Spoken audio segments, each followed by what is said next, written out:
animals and plants.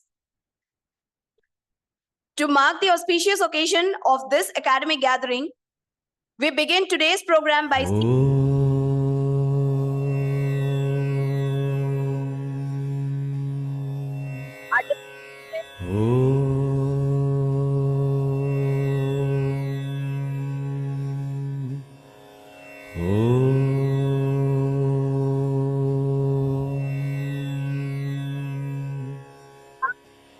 या कुन्देन्दुतुषारहारधवला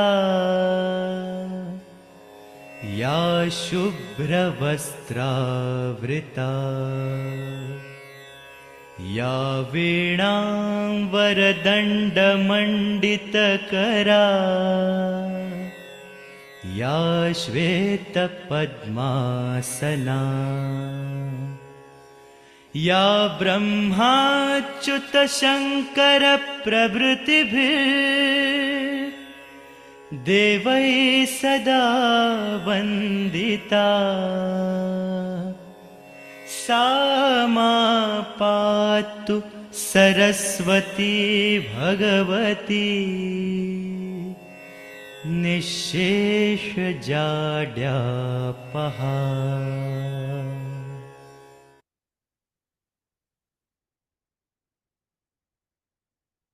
I request absolute silence, mobiles on silent phone, and do not move out of the auditorium when the program is going on. Our dignitaries are moving inside shortly.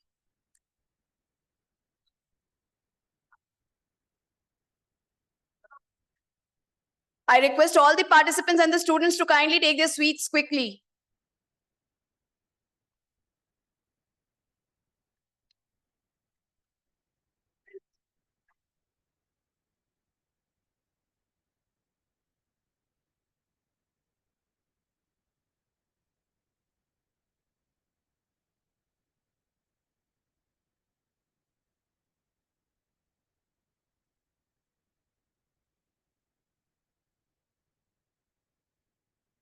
A very warm welcome to the August gathering. I request all to rise as our dignitaries are arriving.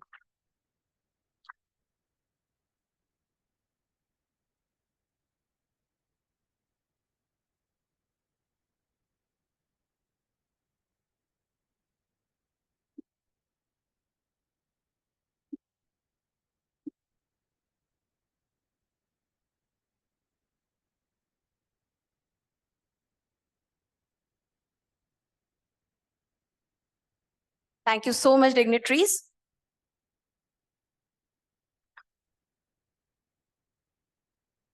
On behalf of Amity Institute of Biotechnology, Amity University, Rajasthan, it is our Dr. Manishita Mukherjee and Dr. Ravneet Chug's great honor and privilege to welcome you all to the DBT-sponsored National Conference on Emerging Strategies and Innovation for Combating Diseases in Animals and Plants, acronymed ESCAPE 2025.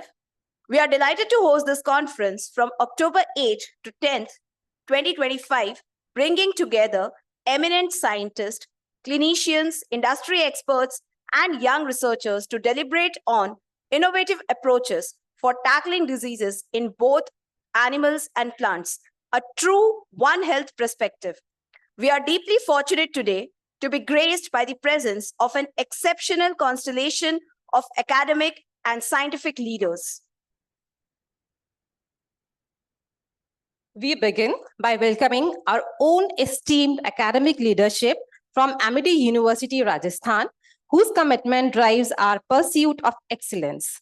Professor Amit Jain, the Honorable Vice Chancellor, Professor G.K. Aseri, respected Pro Vice Chancellor, Professor Vinay Sharma, convener of ESCAPE 2025, Director AIB and Dean Research, Professor S.L. Kothari, Sir, Vice President STIF.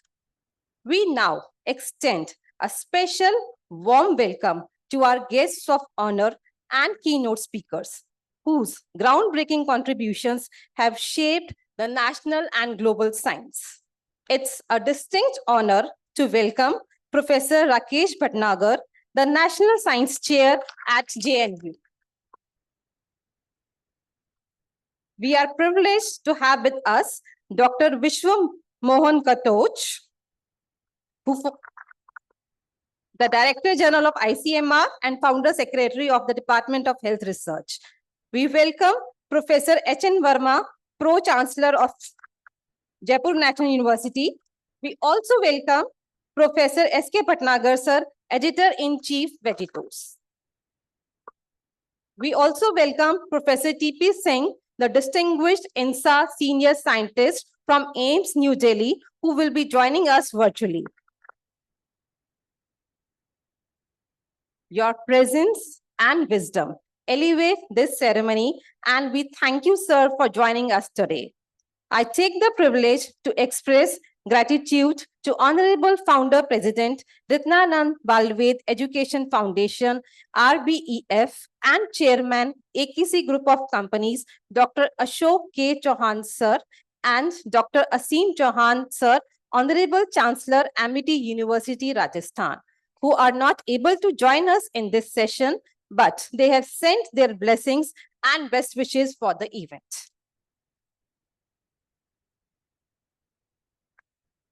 I now take the privilege to introduce Professor Vinay Sharma, convener of this conference, Dean Research and Director, Amity Institute of Biotechnology, Amity University, Rajasthan. Professor Vinay Sharma is a distinguished academician with over 36 years of experience in teaching and research. He has held prestigious positions, including Associate Professor at IIT Roorkee and Dean and Head of Department at Vanasali Vidyapeeth. Currently, he serves as Dean Research and Director, Amity Institute of Biotechnology at Amity University, Rajasthan. With over 400 research publications and the supervision of 79 PhD scholars, Professor Sharma has made globally recognized contributions. He has an H-index of 48, an ITIN index of 183, with over 8,500 citations to his credit. He is a fellow of National Academy of Sciences, Biotechnology Research Society, and Indian Botanical Society. Besides, many accolades and awards are in his credit. In addition to over 150 invited lectures in India and abroad, Professor Sharma has also been a visiting professor in Germany, USA, Hungary, China, Japan. His research interests include plant stress biology, plant biotechnology and informatics, and nanobiotechnology in crop stress management. I now request Professor Vinay Sharma, sir, to kindly deliver the welcome address. So please. Thank you so much. We have assembled here today on the occasion of the National DBT Supported National Conference on Emerging Strategies and Innovations for Combating Diseases in Animals and Plants, ESCAPE 2025, with the blessings of our Honorable Founder President, Dr. Ashok K. Chauhan, and our Chancellor, Dr. Asim K. Chauhan. Now, to begin with, on the dais, Honorable Vice Chancellor, Professor Amit Jain,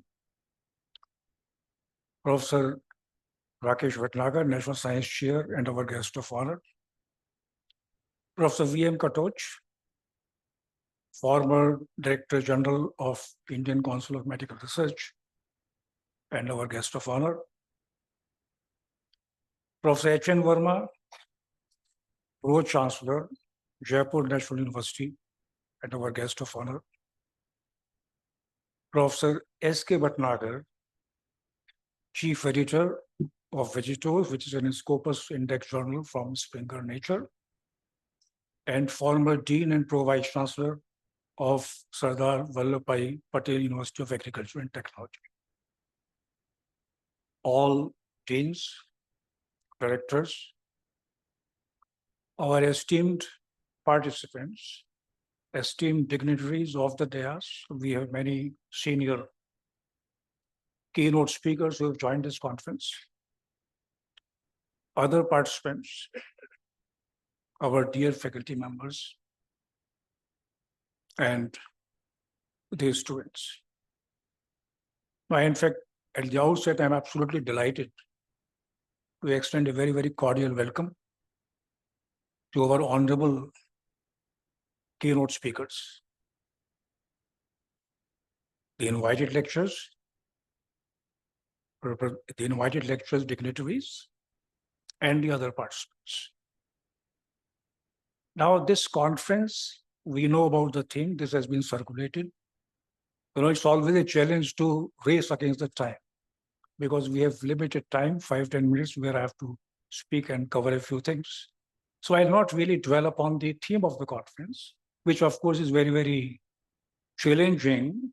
And that is how the Department of Biotechnology, Government of India has given the money for it, because it falls in their thrust areas. So it takes care of the infections in plants as well as animals, their control and management of the diseases, new emerging technologies, new pathogens. So it is a comprehensive coverage. It also includes the rising environmental challenges which have come up in this area. Because as a plant scientist, I know that approximately 40% of the crop losses are attributed to attack by the pathogens on the plants. And all of us are aware of the menace which is caused by these deadly pathogens on the human beings. So it's a very, very interesting and very important area which is attractive to the scientists globally all over the world. Now, the challenge which I had, the biggest challenge was that we wanted to organize this conference in completely physical mode. Now, that is a big challenge these times because we have now changing times. Of course, an attractive option surely is there that, you can be online, and based on, the online presence, you can invite eminent experts sitting in India as well as abroad. That's of course there.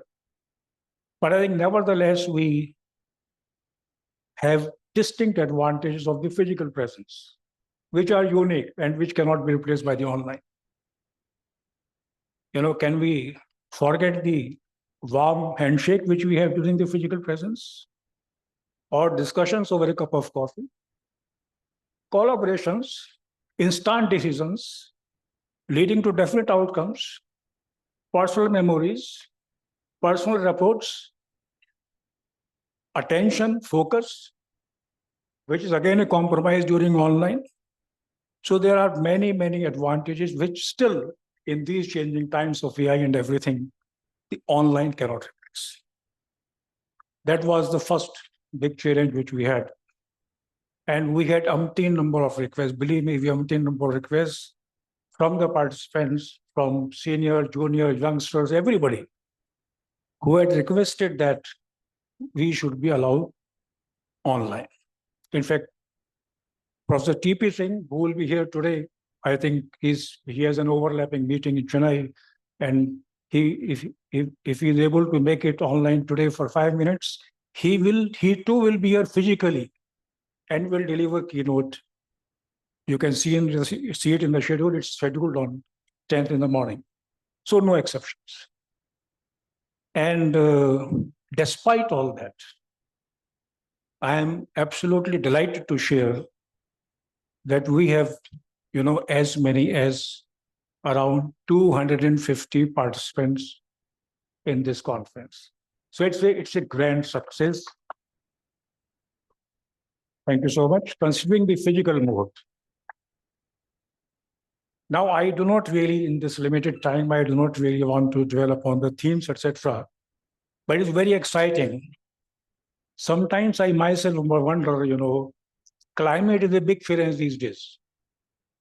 I am a plant scientist myself, and we have worked out that the abiotic stress, that is drought itself, when the plants are challenged with this kind of stress, it leads to crop losses.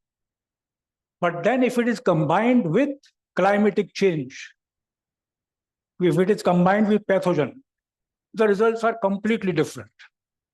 So in this changing environment, climate, of course, we are aware happens to be a big challenge, and we have kept one session on the environmental challenges which will take care of this. I also wonder about, the medical sciences, not my field, but I have always wondered that how placebos and nocebos. What is the scientific explanation? Placebos, of course, is the basis of the entire pharmaceutical industry, that you give a drug which has the salt and the other one which doesn't have the salt. But many times placebo is also very, very successful. And nocebos, similarly, if you have the negative result kind of anticipation, person will not be cured of the disease at all, despite the person is given the correct medicine. Everything is there, but nothing works. Or the people of equal age suffering from the equal severity of a disease, both given same medicine, yet one recovers, the other doesn't. So what is the process behind that? I think the medical science has to. They have been working, for so many years, but I think to these problems they have not really been able to find answers. So that happens to be definitely a big challenge. Or now, a very, very emerging area, epigenetics, which is in fact a challenge to, because I think 90% of those sitting in the audience, they happen to have biological background. So it's a big challenge to the Darwinian theory. Now Lamarck is coming up again. I mean, otherwise, how do we explain that the changes which are acquired during the lifetime, they are inheritable? So that is a defeat to the Darwin's theory in a way.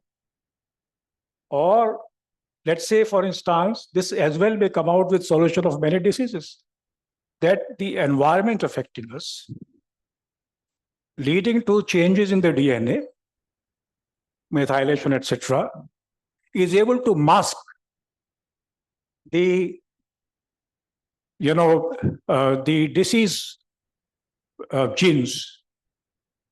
And if they are inherited, for example, if cancer masking genes are inherited, then you have the solution. But I'll not dwell upon this further. I would rather try to conclude now. I once again would extend my very, very hearty welcome to all the dignitaries. And I'm sure that with this kind of senior resource persons and also the youngsters, it would lead to a lot of, interchange of ideas and a lot of new ideas. And I'm sure today, as well as next 2 days, we are going to have all that. And finally, at the end, I would like to thank our Honorable Vice Chancellor, Prof. Amit Jain, who is, in fact, is a great leader, a great visionary, for presiding over this function. Thank you very much. Thank you.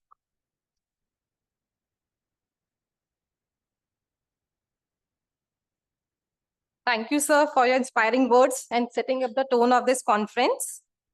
I now take the privilege to introduce our respected Pro Vice Chancellor, Amity University, Rajasthan, Professor Dr. G.K. Aseri, sir. Sir is here. Thank you, madam. Thank you. So I can see the power of biology today, and domain luminaries are in front of you, and in front line, second line, all faculty members, dean directors of the different departments. And today we are welcoming, I'm not using the word guest, because I can see the role of S.K. Bhatnagar ji, our Rakesh Bhatnagar ji, Katoj ji, H.N. Verma ji in last 10 years, more than 10 years, because I was also in the ICMR institution as a guest with you, sir, when you have given the central MOU with Amity University. And we have utilized the MOU for a lot of projects and research papers. So it was very instrumental and useful for the entire Amity. Today we are 14 universities. We all are utilizing this facility given by you. And H.N. Verma ji has also given his big contribution in the lot of design, laboratory, faculty selection, and in various conferences. So thank you very much, sir, to you also.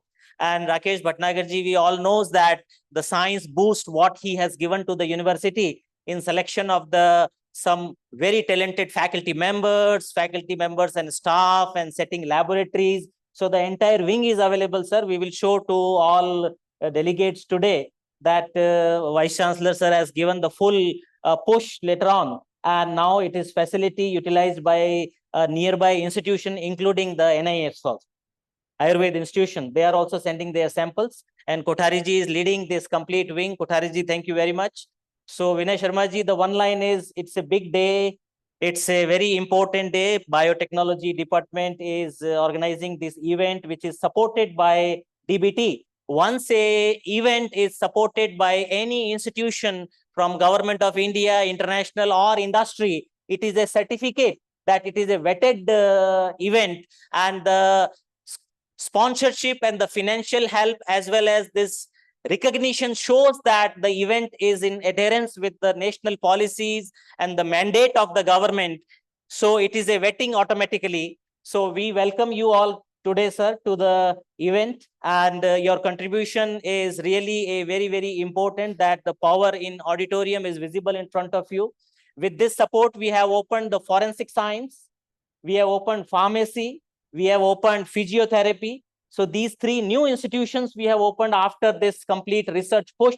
So with folded hand, welcome to the university. Not taking much time, because you all are our gurus, our teachers. And as a biology student, I can see you have double mitochondria and cell, because you are very active in all type of events after the scheduled service to the government of India, up to the high level to the secretariat also.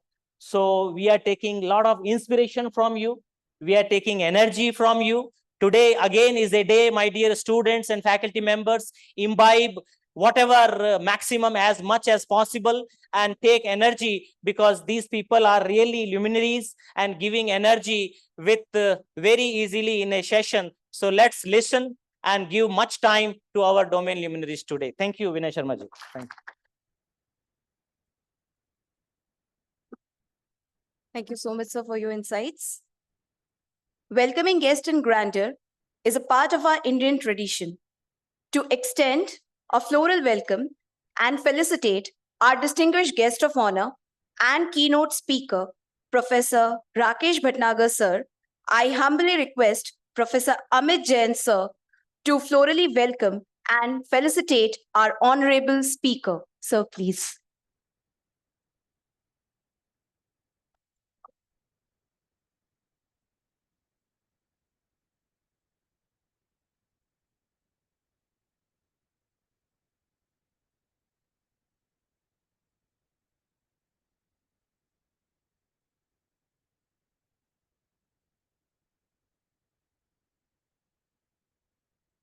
Thank you so much, sir. I would now humbly request Professor G.K. Aseri, sir, to florally welcome and felicitate our honorable guest of honor and keynote speaker, Dr. V.M. Katot, sir. Sir, please.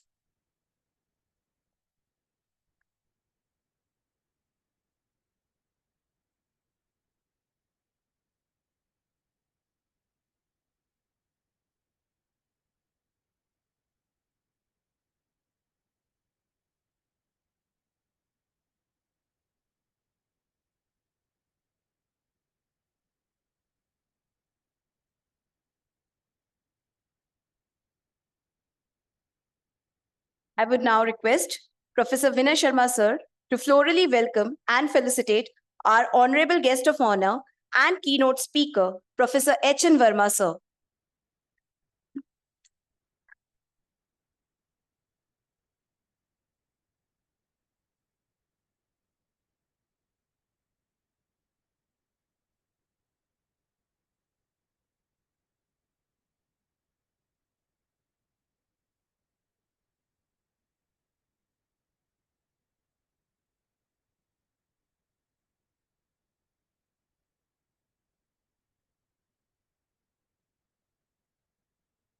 I would now request Professor S.L. Kothari, sir, to florally welcome and felicitate our honorable guest of honor and keynote speaker, Professor S.K. Bhatnagar, sir.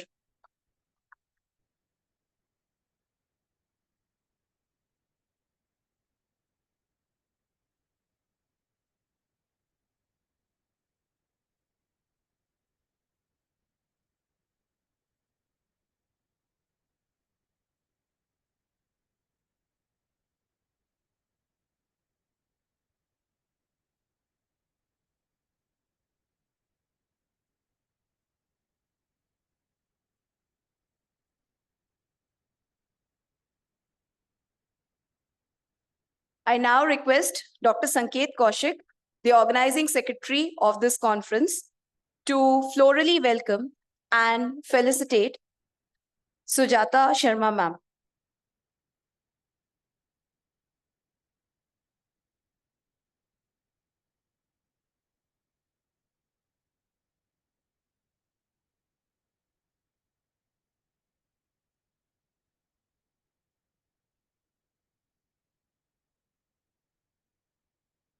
Your applause will be appreciated.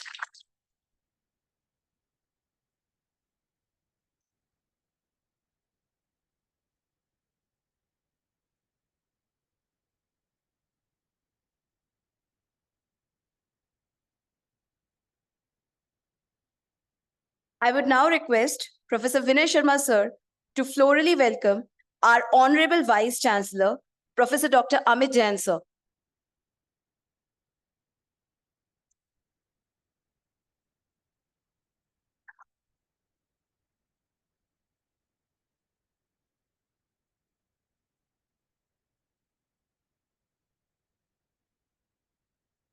I now request Dr. D.D. Singh sir to florally welcome Professor G.K. Aseri sir.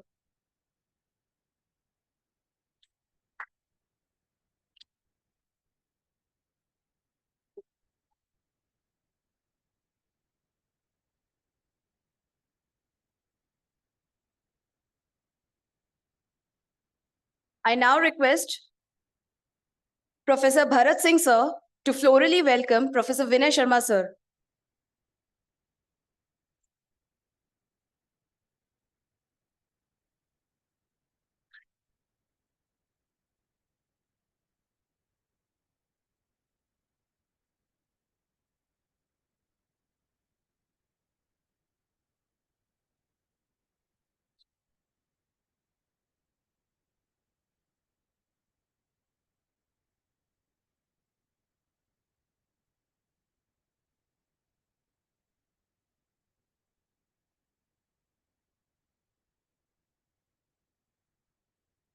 We would also like to florally welcome our invited speakers and guests.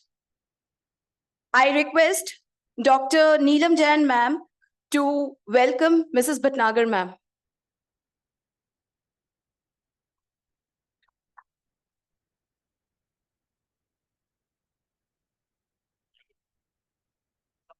I request both the ma'ams to please grace the dais.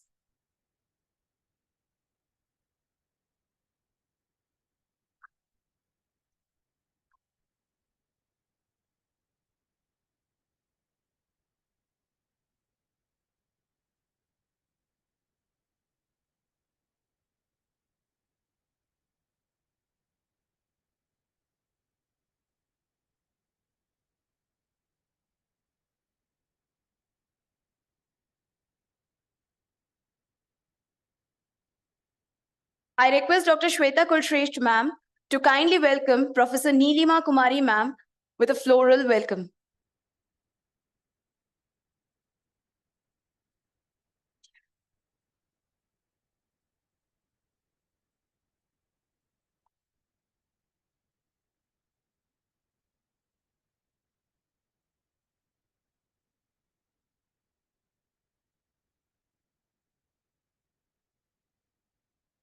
I request Dr. Ira Upadhyay ma'am to welcome Dr. Deeksha Tripathi ma'am.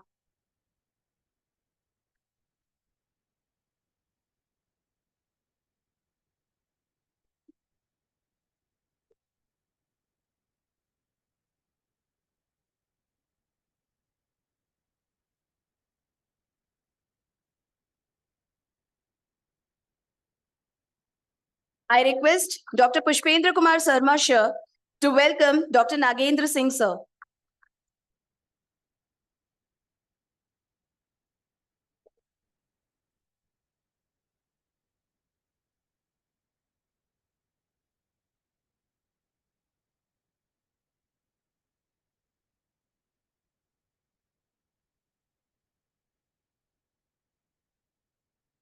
I request Dr. Sudarshan Singh Lakhawat sir to welcome Dr. Ankush Gupta sir.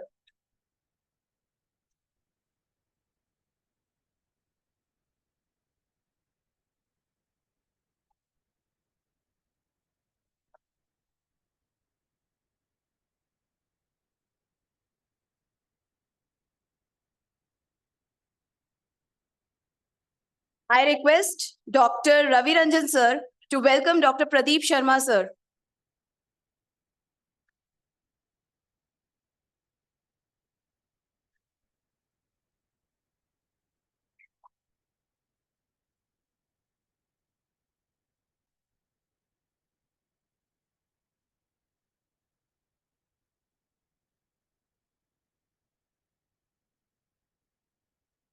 I request Dr. Akhilesh sir to welcome Dr. Priyankar Sen sir.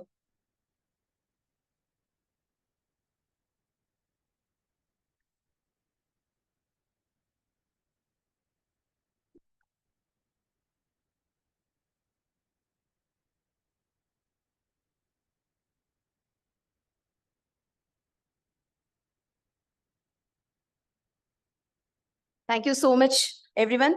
And we again extend a hearty welcome to all our invited guests, speakers, keynote speakers, the invited dignitaries, participants. Now I take the privilege to introduce our Honorable Vice Chancellor, Amity University, Rajasthan, Professor Dr. Amit Jain, sir. Professor Dr. Amit Jain is currently President, Vice Chancellor of Amity University, Rajasthan. Professor Jain has held senior positions like it's my proud privilege to hand over the dais to sir. Good morning, everyone.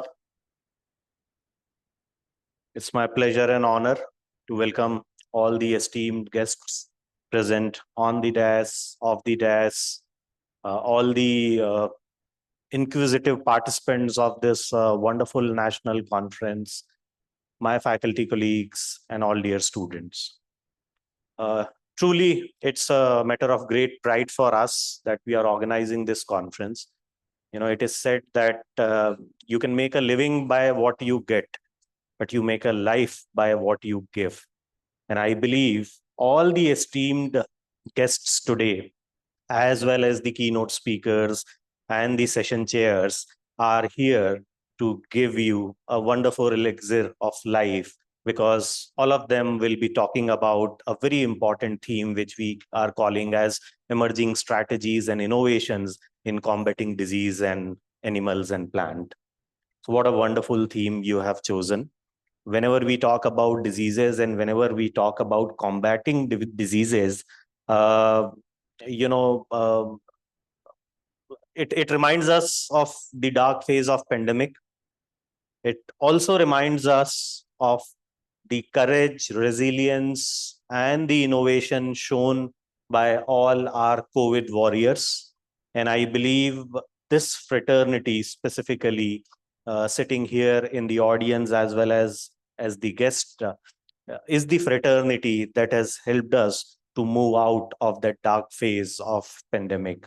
And till date, we are talking about this important theme because whenever we think of disease, we have seen such devastating phase that all of you, those who are thinking about this particular theme, those who are thinking about diseases in plants and animals, those who are thinking about creating innovations or developing medicines or developing vaccines, you all are doing a great service to humanity. I take also this opportunity to introduce very briefly Amity University and the Amity Universe to our honored, esteemed guests. I know, the dais here is full of people who have been associated with us for many, many years now. So my predecessor, Honorable Vice Chancellor, Professor Rakesh Bhatnagar, is here. The kind of boost that he has given to the research and innovation at Amity University is unforgettable. And definitely we will continue the legacy. Dr. Katosh, Dr. Bhatnagar, Dr. H.N. Verma have been associated with us for many, many years. In fact, their association is longer than my tenure and my presence at Amity University, Rajasthan. And I'm so grateful to all of you for being here, taking time out and guiding our young scholars and the participants.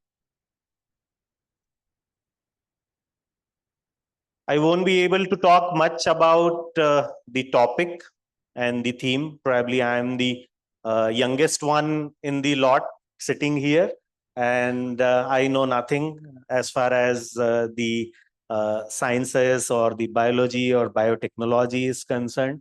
But as I shared earlier also in some of the seminars, that biology or biosciences happens to be my first love. I did my 11th, 12th with science biology, wanted to be a doctor, could not become, right? And that's how I ended up becoming what I am today.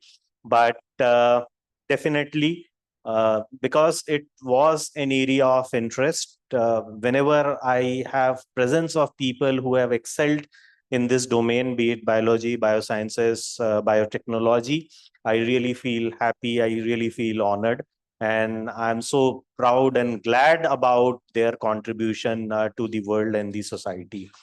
In fact, anything that I talk about the importance of the topic is going to be an understatement. So I'll not talk much about the topic, but definitely there are few of the guests who have come to the campus for the first time, and it becomes my responsibility to introduce them to Amity Universe. Honored guests, we are talking about Amity Universe. Today, Amity Universe stands with 14 university campuses in India, 17 campuses overseas, 25 schools and preschools, more than 6,000 faculty members. And we are talking about almost 3 lakh plus students undergoing any of the academic program at any of our campus at a given point of time. So, dear friends, honored guests, all of you have become part of one of the largest academic fraternity of the world today by becoming part of this wonderful conference. So, a very warm welcome to the family. Our Honorable Founder President believes in research and innovation. Since beginning, he has given a lot of thirst and emphasis on development of wonderful laboratories. When I talk about Amity University, Rajasthan, we have 120 wonderful labs. I know Dr. Bhatnagar will recollect his tenure, and I recollect my tenure of almost 6 years with the university. Probably in our tenure itself, we would have spent 50 crores in developing wonderful labs at the campus. And not only sciences, not only biotechnology or biology, but we have excellent lab infrastructure for our communications department in form of studio, for our psychology department in form of biofeedback lab, in form of a wonderful sports facility for our sports enthusiasts and the students. So all best possible infrastructure that an academic institution can have, we have tried to develop. Now that is the vision of our Honorable Founder President. He wants India to be a knowledge superpower by 2030. And he dreamt about it not before 2 years, 5 years. In fact, Honorable Prime Minister thought about Viksit Bharat by 2047, but almost before 20 years, 25 years, Honorable Founder was able to think that if India has to become a superpower, it is only possible through knowledge. And by becoming a knowledge superpower, we can definitely excel in all the domains in the world. And with that intention, he started these wonderful institutions, which we call as Amity Universe today. And in fact, we have progressed very well with his vision and mission of making India a knowledge superpower. So we rank amongst the top institutions in the country.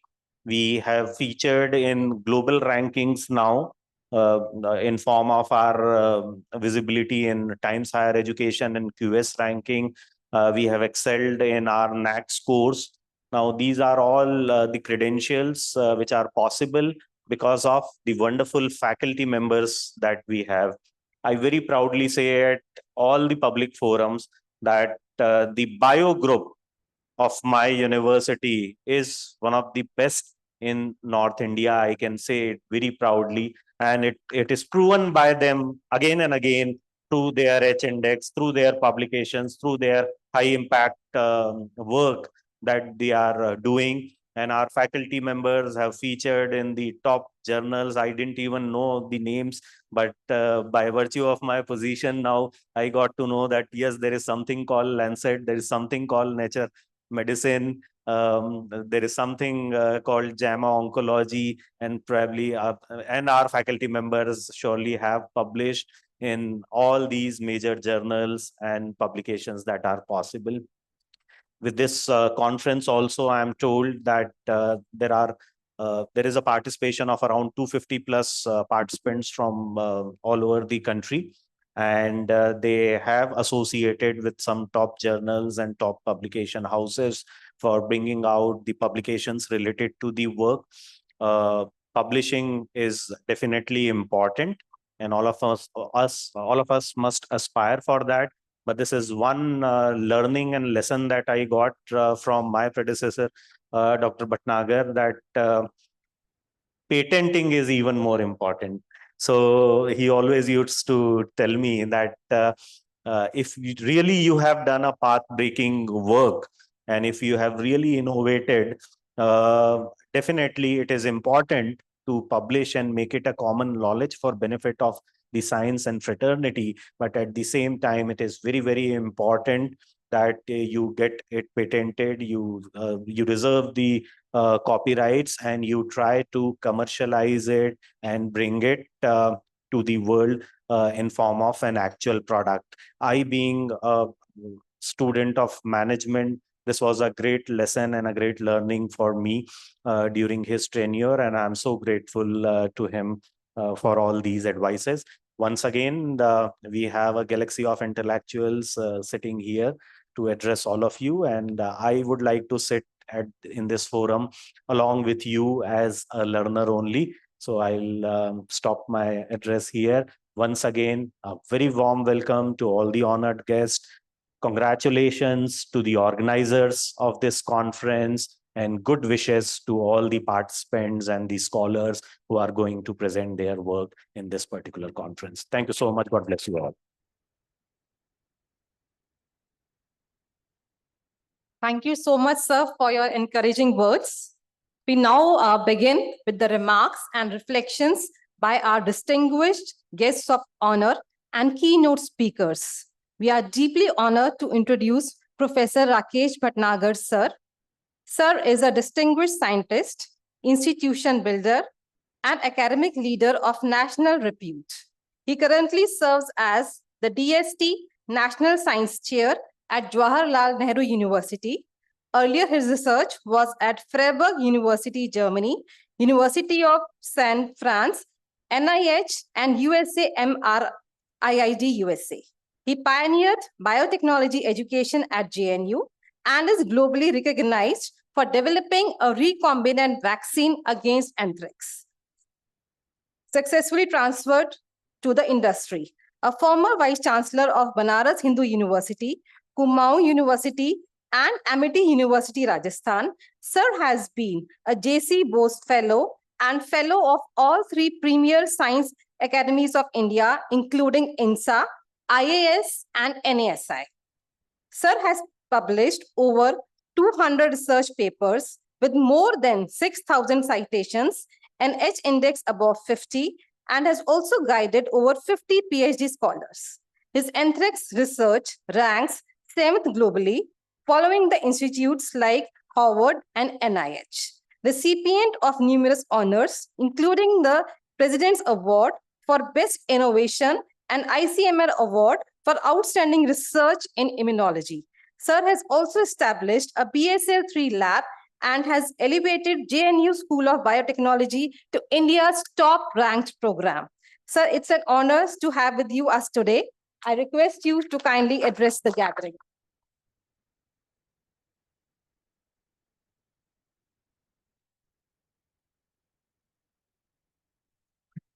Good morning. Am I presenting this or I have to speak? Let me know. I was told that after the tea? After the tea, okay. Yeah. That's what I was told. So I'll speak after the tea, okay? Good morning, everyone, and particularly people sitting on the dais. Professor Katoch is my guru because part of my work was in the field of Mycobacterium tuberculosis, and he is a giant scientist in tuberculosis research in India. Professor Verma, Professor, my own young colleague over here, Professor Jain, Professor Aseri, and Professor Bhatnagar, and my dear friend, Professor Vinay Sharma. And the people, dignitaries sitting in the front row, many of them are my good friends. And of course, my student also, some of them. And most importantly, the younger faculty over here and the delegates and students who have come here to learn. And particularly this conference focuses on innovation. Let me say a few words about innovation. I think until now, everything has been said very, very positive. Let me say something with little pinch of salt. And please bear with me. Innovation is very important. I think no country, let's say, other than, let's say, oil producing countries, okay, have become developed country without innovation. You talk about United States, the whole Europe, any country you talk about has attained the status of developed country. It's all because of the innovation. And let me tell you, we have yet to reach that stage. For example, we are IT superpower, okay? But have we developed Google? Have we developed Microsoft? Have we developed Facebook or WhatsApp or Gmail or anything of that sort? Have we developed Intel or have we developed NVIDIA? We are talking about most important thing today is the artificial intelligence. We have been a very dedicated, very knowledgeable workforce for the United States or Europe. I give credit for that. And that's what people are sitting in Bangalore or in Hyderabad or in Pune or in Noida or in Gurgaon. They are all working for these big giants. And they are paying us little better money. But we have yet to learn how to innovate. And the root of the innovation lies in our education of younger minds. I am talking about primary and secondary education. Today, our government schools are almost dead. Nobody in this audience would like to send their children to a government school because there are no teachers. Even if the teachers are there, they are not teaching. They are coming to collect their salary. And that is the root of innovation. Unless you have quality primary and secondary education, you cannot think about innovation. Thanks to certain private institutions, including Amity schools, 25 of them, or Delhi Public School, or any other private schools, they are giving very high quality education. And that is what is producing good IIT graduates, good doctors, good engineers, good IT professionals, good managers, good lawyers, etc. And let me be very critical about how this country has been doing.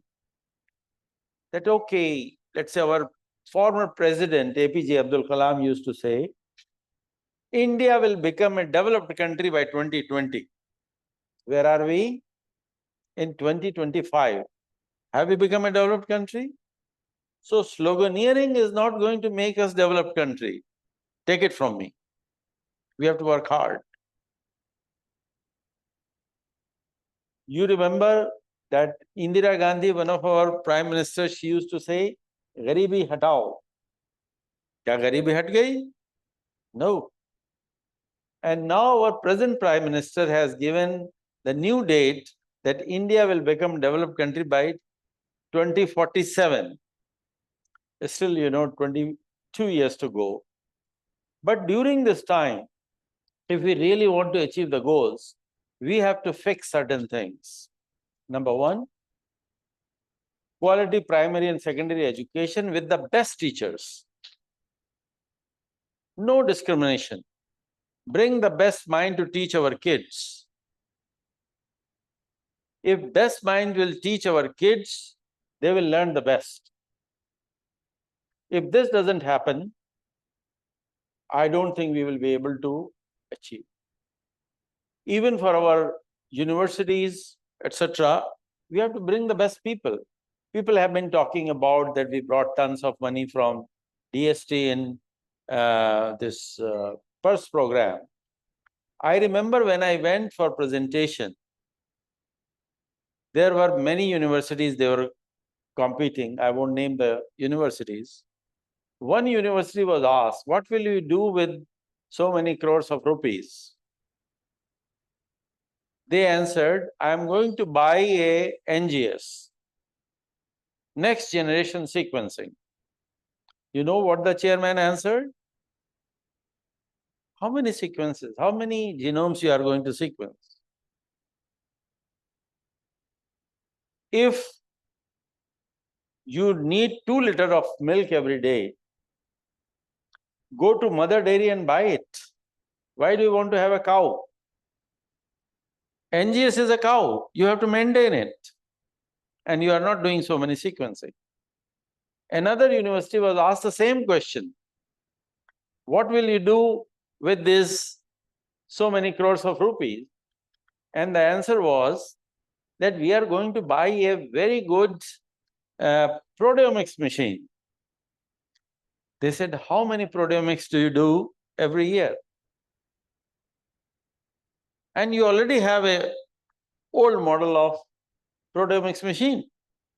So the answer was, this has become little old. So the chairman answered that your Honda City is driving very well. Why do you want to buy a Mercedes? Okay? The same question was asked to me, and my answer was different. I think the Vice Chancellor has made very good account of what we did together to hire the best faculty, younger faculty, bright minds. So my answer was that we have recruited something like 50, 60 young, bright faculty members. I want to buy these expensive toys for them to play and become more innovative than they are today. Today, our H index is 33. You remember at that time it was 33? And I promised them that by playing with these toys, in next 5 years, your H index will be 100. How much is it now? 78. See, in something like 3 years, we have already reached 78. So 100 is not far away. So my prediction was not bad. Chairman was very happy. He gave us all the money we asked. So this is the power of younger, bright faculty members. If you bring the best faculty members. They teach the best, they innovate the best, they train the younger students the best, they bring good publications, and eventually they bring name and fame for the institution. So that is the key for innovation. So we have to correct our basic education at primary and secondary level, followed by at the university level, higher education. We have to bring the best mind to the universities. Unless we do that, we cannot reach to the level of innovation which is taking place rest of the world. I think it was a critical assessment. I hope people didn't mind. But this is the truth. This is the reality. And unless we accept the reality, I don't think we can become innovators. With these words, I thank you very much for giving me opportunity to come here and share my work. Thank you.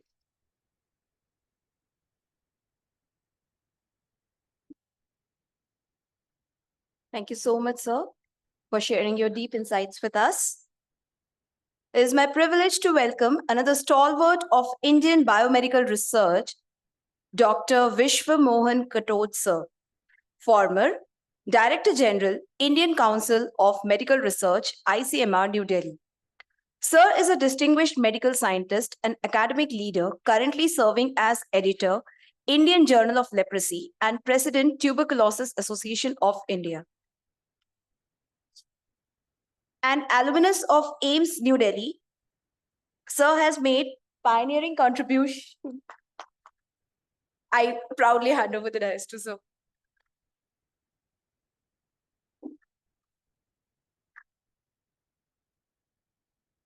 आदरणीय professor Verma, professor Rakesh Bhatnagar, professor Vinay Sharma, professor दूसरे भटनागर और आपके जो दोनों leader professor Jain और professor असेरी और सारे अन्य सीनियर कोलीग्स जो सामने बैठे हुए हैं डाइस में, इसमें फ्रंट रोज में कीनोट स्पीकर्स और जितने छात्रगण, मैं थोड़ी देर में चाय के बाद मैं भी अपने को रिज्यूमिनेट करके भटनागर साहब के बाद बोलूंगा थोड़ा सा। लेकिन बेसिकली पहली स्टेप्स तो मैं ये शुरू करूंगा कि जो प्रोफेसर भटनागर ने बोला वो एक सच्चाई है, जो अगर हम सच्चाई एक्सेप्ट नहीं करते तो हम कभी जिंदगी में दूसरों को धोखाधड़ी करते रहेंगे। So I think whatever you try to do and whatever you think, आज के टॉपिक के बारे में और हर चीज के बारे में, उनके द्वारा कहे हुए हर शब्द लाइफ का ट्रुथ है actually. So you face the truth. India as a nation, 500 साल पहले बिफोर क्राइस्ट और लगभग 1250 तक, it continue to be a thinking nation actually. हमारा चिंतन हर जगह पहुंचा, सिविलाइजेशन के इम्पैक्ट अभी भी हैं, लेकिन उसके बाद के इतिहास सबको पता है। शायद आज़ादी से 20-30 साल पहले फिर रिवाइवल शुरू हुआ था। बहुत सारे साइंस में लोग कलकत्ता से, बेंगलोर से और जगह से ट्रू ओरिजिनल लोग उभरने शुरू हुए थे, नोबेल प्राइज भी मिल रहे थे। मैं ये नहीं कहता कि 47 में आज़ादी गलत थी, लेकिन आज़ादी के बाद वो जो ओरिजिनल थिंकर्स की गलती, वो थोड़े सबड्यूड हो गए, उनको दूसरे लोग छा गए ऊपर। पर एनीवे, वो लाइफ की वास्तविकता है, ऊपर नीचे चलती है। लेकिन मैं भटनागर साहब को उसी के जो कमेंट्स के साथ ही अपने बात को चेंज करूंगा। आपको जितने आज पार्टिकुलरली यंग बच्चे बैठे हुए हैं सारे, you each of you have a responsibility to yourself first, to your parents, to the society, and then of course the country at large, maybe the world at large. लेकिन जो शब्द इन्होंने बोले हैं वो उसी से अगर स्टार्ट होती कहानी, that means real assessment of what you are trying to do actually, and then the reality of where we stand actually.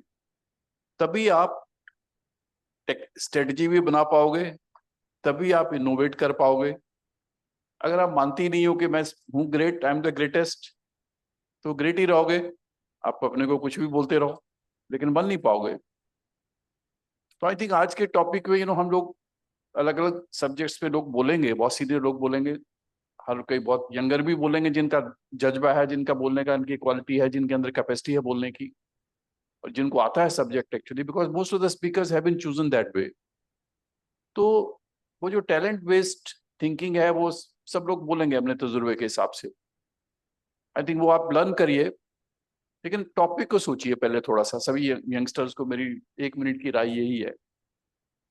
आप कह रहे हैं कि आप उन बीमारियों के बारे में कंसर्न हैं जो एनिमल्स को और प्लांट्स को इफेक्ट करती हैं। करेक्ट है, एक बड़ा सही सा गोल है, बिकॉज हम commercially we want to do better and better, we want to survive. Animals की बात करते हो तो दैट मीन्स उनमें एनिमल्स में सब पे टॉप है हम ह्यूमंस हैं। We are the best animals created by the nature. तो उसके बाद हम और बाकी एनिमल्स, हमारा सर्वाइवल भी जरूरी है और उनका भी जरूरी है, बाकियों का भी। पर उसी कॉलेज के में प्लांट्स का भी जरूरी है, उसमें छोटे छोटे बाकी जो लिविंग बीइंग्स हैं उनका भी जरूरी है। तो सवाल तो पहले से एक की फीचर जो आप लोगों को सोचना है कल में, ये सिर्फ it is not a war actually. When you think of all, you talk of all the disease, you talk of all the fight, life is not a war actually, and nature is not a war. Nature is not at war itself actually. इसमें आप देखेंगे तो बहुत सारे में symbiosis है, आपकी नीचे से लेके ऊपर तक मोस्टली सिम्बायोसिस है। 99% शायद सिम्बायोसिस होगा, थोड़ा सा maybe the 0.9% इज कोएग्जिस्टेंस, हम एक दूसरे को नुकसान नहीं कर रहे कुछ भी। लास्ट में maybe the 0.1% और maybe lower than that, मेरे पास कोई स्टेटिस्टिक्स तो नहीं है। वो वाला पॉइंट है जहां पे हमें डर है एक दूसरे से, and because the disease we do the harm. तो उसको या तो प्रिवेंट करना है या उसको ट्रीट करना है, मैनेज करना है। तो जब आप सारे लोग कोई भी टॉपिक लेंगे आपके दिलचस्पी में, आप उसमें से हो सकता है कुछ प्लांट साइंसेज में जाएं, कुछ माइक्रोबियल साइंसेज में जाएं, कुछ ह्यूमन साइंसेज में जाएं, कुछ वेटरनरी साइंसेज की बात करें, अपना सब्जेक्ट जो भी होगा, उसमें अनगिनत सब्जेक्ट हैं एक्चुअली। लेकिन उस सब्जेक्ट में आप एक ही सब्जेक्ट चूज करेंगे जो आपको अच्छा लगता है, एक या दो करेंगे बस, उसको फुल परस्यू करेंगे। इसमें आप बैठे हुए ना, जैसे IT ऑफिस बैठे हुए 3 लोग सीनियर लोग, जो सीनियर लोग हैं, मैं सबसे सीनियर प्रोफेसर वर्मा है। इनकी लाइफ में जिन्होंने सबसे पहले किया वो जो पेपर छापे लखनऊ से, जिसकी वजह से हम इनको जानने लगे। I think that was pursuing a particular line of science actually. Professor Rakesh Bhatnagar, जिनकी वजह से मैं उनको जानने लगा। इन्होंने वही एक चीज को, एंथ्रेक्स को परस्यू किया, एंड तक ले गए। बाकी इन्होंने जिंदगी में जो बहुत कुछ किया, बाकी as a organiser, as a manager, वो तो दूसरी बातें हैं सारी, उनका इम्प्रिंट समाज में डिफरेंट रहेगा। लेकिन थिंकर, एज ए थिंकर जो कर पाए एक ही एरिया में, इनकी पहचान मानी जाएगी, हमेशा मानी जाएगी। ये बहुत साल तक जब ये नहीं भी होंगे तब भी वो पेपर साइट होंगे, वो चीजें कोट होंगे। मैंने भी 1-2 एरिया परस्यू किए, बाकी हमारा role as a manager, as a science manager, as a thinker रहा। आई थिंक आपको जो सभी को इवॉल्व करना, आज जैसे ये मॉर्निंग के इनॉग्रेट फंक्शंस होते हैं, दे आर रिफ्लेक्शन का टाइम होते हैं एक्चुअली। बहुत से लोग सोचते हैं बेकार की बात है, ये बेकार की बात नहीं है, ये अंदर इंट्रोस्पेक्ट करने की है एक्चुअली। तो इंट्रोस्पेक्ट में करने का जो आज के टॉपिक को भी सारे बच्चे लोग इंस्पेक्ट करें कि पहले तो मुझे इस एरिया में सीखना क्या है, इन टर्म्स का मतलब क्या है। एमर्जिंग मतलब कि टेक्नोलॉजी, वो स्ट्रेटजी पहले नहीं थी, तो what is that new actually, so you try to find what is new actually. अरे वही चीज रिपीट किए जा रहे हैं जो 40 साल पहले भी थी, 30 साल भी पहले, तो एमर्जिंग नहीं है वो। तो दैट मीन्स उसको तो हमने बेवकूफी की वजह से इस्तेमाल नहीं किया। दूसरी बात रहेगी अगर आपके इनोवेट करने की, तो innovation is not only A technology, innovative is not only technique, एक कोई नया रिएजेंट नहीं है, कोई नई डायग्नोस्टिक मेथड नहीं है, ट्रीटमेंट का मेथड नहीं है। ये innovation can be in the strategy also. Professor Jain जो बैठे हैं मैनेजमेंट वाले, अगर ये चीज को मैनेज नहीं कर पाएंगे तो आप कुछ भी डाल दो, एंड में तो कुछ नहीं निकलना, वो तो गड्ढे में जाएगा। तो अल्टीमेटली सारी की सारी चीजें आपके डेवलपमेंट का पार्ट है, इस टॉपिक का भी पार्ट है। तो जब ये 2 दिन, 1 दिन का, पता नहीं कितने दिन का ही कॉन्फ्रेंस है, मैंने नहीं ध्यान दिया इसमें, क्योंकि मैं 1 दिन अवेलेबल था तो मैंने 1 ही दिन का सोचा। लेकिन सवाल है कि आप सारे इस पीरियड को स्पेंड करेंगे, तो जितने यंग बच्चे हैं, मेरे सभी से रिक्वेस्ट है, सलाह है एक्चुअली, कि आप सीरियसली टॉपिक, इन सब शब्दों को सुनना बार बार, फिर उसमें सोचना कि यार इस वाले, ये जो भाई बोल गया, ये बहन बोल गई, इसमें एमर्जिंग क्या था, नया क्या था, क्या बदल रहा है, इनोवेट करने के लिए क्या छूट गया है। अगर उसने नहीं बोला तो नेट में डालना, आजकल नेट भी गुरु है, तो उसमें नेट में डाल के देखना कि यार इन्होंने नहीं बोला लेकिन एक चीज तो ये भी छूटी हुई है. So I think you devote these 2 days serious learning, सबके जिंदगी में काम आएगी. क्योंकि एंड में जो लास्ट बात है कि इकोलॉजी को हेल्दी बनाए रखना इस प्लेनेट के सर्वाइवल के लिए हम हर किसी की जिम्मेवारी है. उसमें सारे आप लोग जो बैठे हैं आपकी भी है, सभी की. So it is not the life is a responsibility to yourself, is a responsibility to the planet. तभी आने वाली पीढ़ियों के लिए ये बेटर रहेगा, बेटर बनेगा. इन्हीं शब्दों के साथ प्रोफेसर विनय शर्मा जी, आज के निमंत्रण के लिए धन्यवाद. सभी के साथ मिलकर बातें करी, अच्छा किया बीच में जैन साहब को बिठा दिया, नहीं तो मैं और भटनागर सब बात करने थे, ऐसे लगे हुए थे हम थोड़ी देर में भूल गए थे कि आप हैं कहाँ पे. और आप वही बात करते रहते. तो इसलिए धन्यवाद, खुशी का क्षण है. बेस्ट विशेष. जय Hind.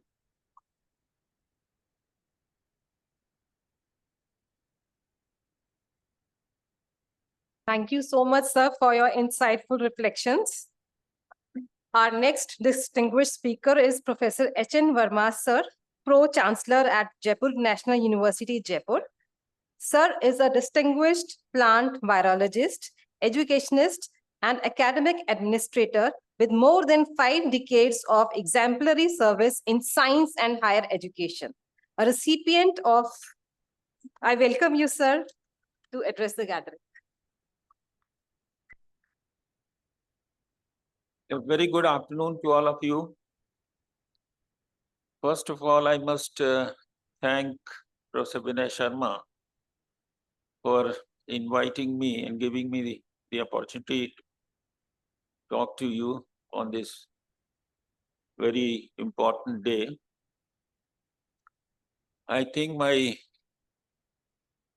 earlier speakers, Professor Bhatnagar, Professor Katoch, they have said many things which are very relevant in the present days.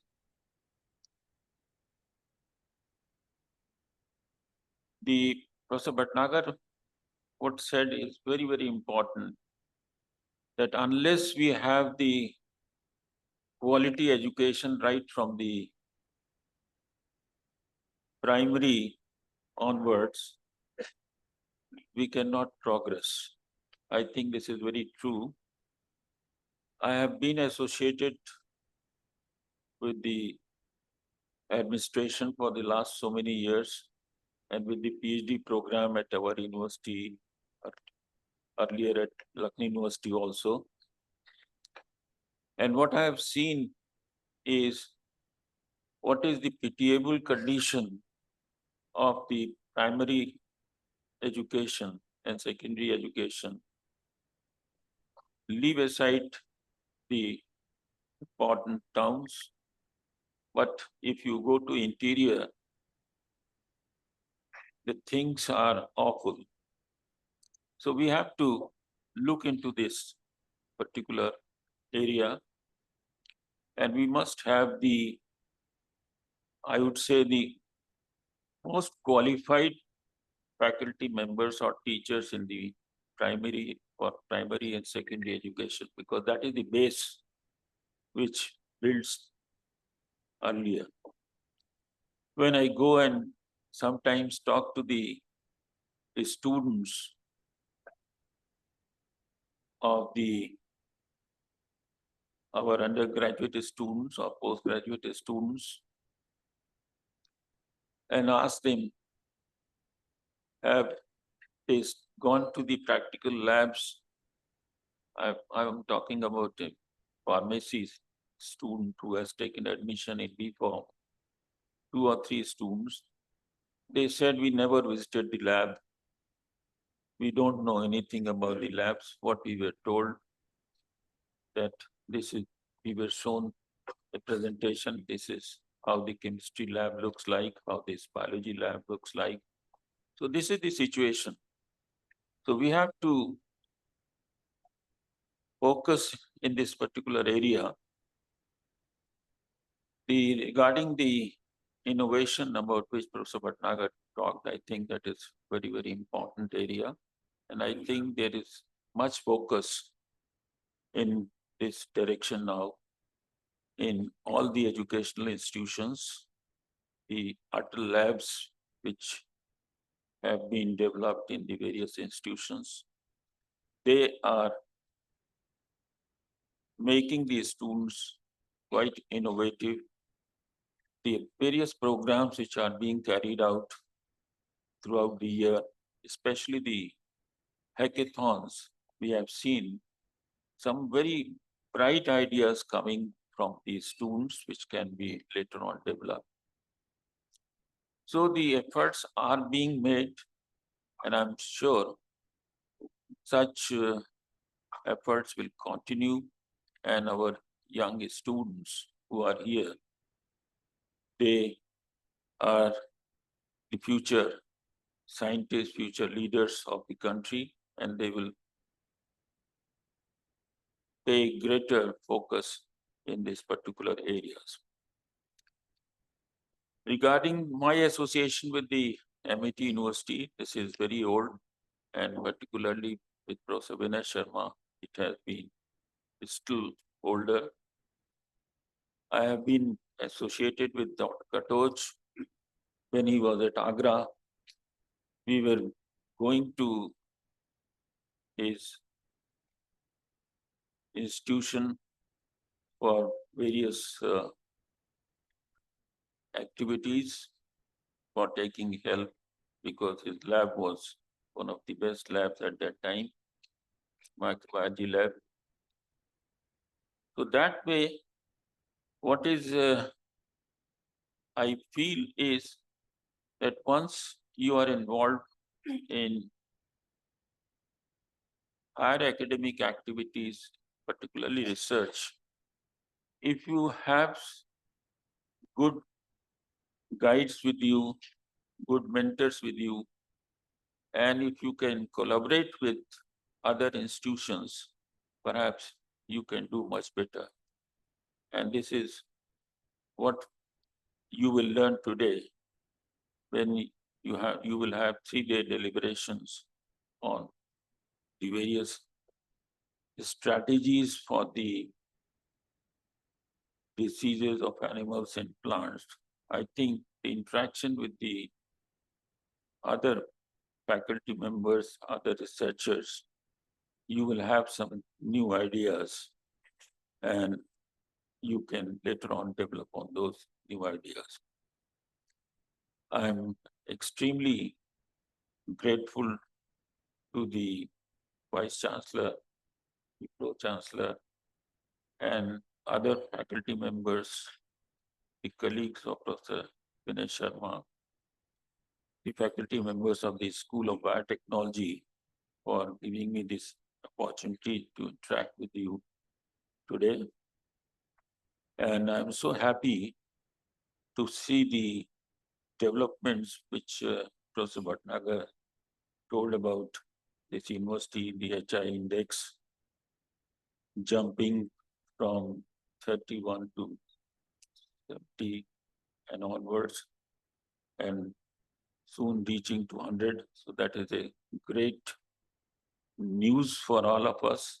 And also it is a guideline for others that how they can progress in this scientific world if they work hard, if they are sincere, if they collaborate with the right group of persons, perhaps they can succeed very well in their life. Similarly, I am so happy to know the addition of some new faculties in this particular university, particularly forensic science, physiotherapy, and other programs in this university. I have seen this university growing from the very beginning and development which has taken place, and I must congratulate the Vice Chancellor and the Pro Chancellor, and also the President and the Founder President of the university for taking this university to making this university one of the top universities in India, and also making this MIT group as one of the leading educational institutions. So with these words, I wish this conference a great success, and I'm sure these 3-day deliberations would be highly interactive and give you certain innovative ideas for your research and development, and also for your teaching also. So with these words, I thank you all and wish all the best to this conference. Thank you, Dr. Vinay Sharma, for inviting.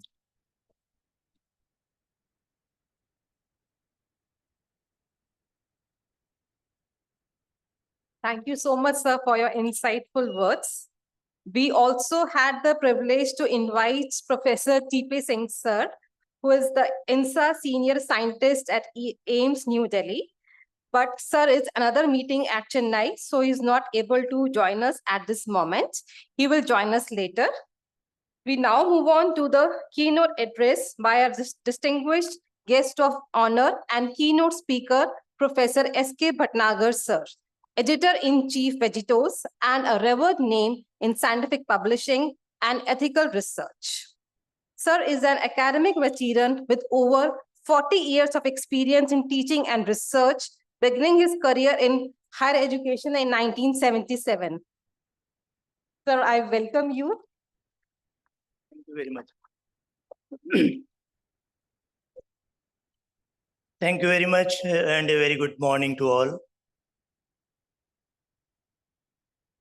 Very distinguished scientist on the dais, Professor V.M. Katoj, Professor Rakesh Bhatnagar, Professor H.N. Verma Sahab. The backbone of this conference, Professor Vinay Sharma, a very dynamic and agile scientist, and my good friend, Pro-Chancellor, Vice Chancellor, and Pro-Vice Chancellor of this prestigious university. Especially, it's a matter of pride to see the offline conference, which has become a rarest phenomenon since COVID-19. And majority of scientists and young budding scientists, they always prefer to go online, but we still believe that the offline mode of conference is the best mode of interaction and the best mode of learning when we interact with each other on scientific grounds. We exchange our ideas one-to-one, and we listen to the senior scientists and the leaders in the field of academics. We shall be witnessing and listening to the very learned speakers just after the inaugural function. But at this juncture, I would like to speak on two very important aspects. The budding scientists, the young scientists who are sitting on the back seats, they have to occupy the front seats today or tomorrow. So they need to understand what is ethical in research and what is non-ethical in research. As it has already been told, that patenting of any research is very important. As you know, somebody might have developed a needle, a small piece of wire with a hole at one end of the needle. That was an innovation. And that small innovation is still working with full swing, or it is full swing. Likewise, you do research. Might be a very small piece of research. Might be you have only one-page content, but that is a real research. if it is published in a reputed journal, then it will be much better than a paper of 20 or 25 pages. Believe me, a small paper in any good journal will be more effective and efficient, containing the real research. It is the ethical part of the research. The technology which is being developed or which has been developed, as you all know, ChatGPT is there, artificial intelligence is there. So we should not allow them to overpower your research. We should use them as a slave rather than our master. As the founder of the society and the journal, when we founded in 1988, long back, about 36 years back, the time and the mode of research publication has tremendously changed. During that period, we encountered the real research. The small papers used to come with so many mistakes. The manual checking of the papers and proofs was in practice. And nowadays, everything is online. We take the help of artificial intelligence. We prepare the papers by the help of AI and ChatGPT and so many other advanced tools. And if you interact with the published or with the author on that particular topic, I don't think that you will not feel a sorry figure. You will be embarrassed to know that the paper which has been published is out of the domain of the publishing author. So the ethical issues in publication are very important.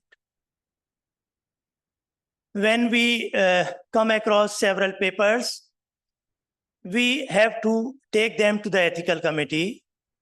I would like to mention that Vegetos is a member of COPE, Committee on Publication Ethics. It was established in UK and it monitors the ethical aspects of the paper. Like sometimes the papers are accepted by a journal, but later on the authors, they prefer to either delete one author or to add one author. It is unethical. Once the paper is accepted, there is no point in identifying the contribution of an author which has been added or the non-contribution of an author which is deleted. It indicates malpractices. And such type of malpractices are brought to our notice through the publisher that this author wants to add this particular author or want to delete. So believe me, Vegetos is a journal which never entertains such requests. Never. So another important thing, as you know, is plagiarism, cut and paste. So instead of making our own ideas, instead of presenting our own ideas, we usually believe in taking up a paragraph from one already published paper and to put it in our paper. That is plagiarism. So our publisher, they prepare a technical report on it, and finally it comes to us. And there are so many other issues. Sometimes we have observed that if a reviewer has rejected a paper saying that this content is already published by one of its authors, or it has been published by some other author and the author has made a malpractice or it has repeated the contents. So not only we debar that author from further submission to this journal, rather this is reported to the ethical committee and proper action is taken. There are so many other queries because we are facing paucity of time. We are already running late. So we cannot discuss it over here in detail. Vegetos is also a member of DORA, in which we see that the research assessment, how the research assessment should be done. So before the paper is sent to the editors concerned or the reviewers, the research assessment is done, whether this research has actually been done by the author or not. So for this content, we contact the institution, no matter whether that particular author is working in the institution currently or they have already worked and has left the institution. But that becomes a prime responsibility of the institution to monitor that this type of research has been done in this institution and it is authentic. And I would request, because the university authorities are sitting over here, to kindly keep a record of the research for at least 10 years. And the journal should interact with the institution, and the institution should also interact with the journal about the misconduct, if anything has been done during the research tenure. That is also taken into consideration by the journal. If there is some misconduct, means a student has worked with a guide and the guide has supported them for 3 years and he has removed the name of the supervisor. Or he has been punished for certain activity in the university. So all these things come under misconduct, and the journal and institutions, they should communicate with each other, and the record of research should always be kept for at least 10 years. This is the guideline by COPE and DORA. Now, this was one part of the journal. Journal has already entered into 37 years of its prestigious existence. It's a Scopus-rated journal, as you all know. Now, the Society for Plant Research is also 36 years old. And it has been recognizing the senior scientist and the young scientist as well, as you know, by conferring various awards. The executive body frame a screening committee of very senior scientists, either vice chancellors or directors of some institution. Under the chairmanship of them, 7 or 9 member committees made. The nominations are invited and they are screened, the merit is prepared, and then the shortlisted awardees, they are requested to give their presentation. Without presentation, the society does not confer any award. And after these presentations, the final decision is made by the screening committee for approval by the executive council. So these are the steps which we follow, because our purpose is not to distribute the freebies to everyone. We have to identify that what is the academic potential, what work he has done, and not only on paper, they will have to present it before the screening committee and the audience so that their work should be identified. So with these words, I congratulate the organizers of this very prestigious conference and the academic legends who are sitting over here. And I am fortunate to meet them in person this morning. So it's my privilege. And I would request all the researchers and the senior scientists who are sitting in the front row to kindly maintain sanctity of research, to kindly maintain that the research is done with perfection that comes from the soul. The research cannot be taken from anywhere else. That comes from the soul. And if your soul is pure, then the research will also be pure. Thank you very much. God bless you.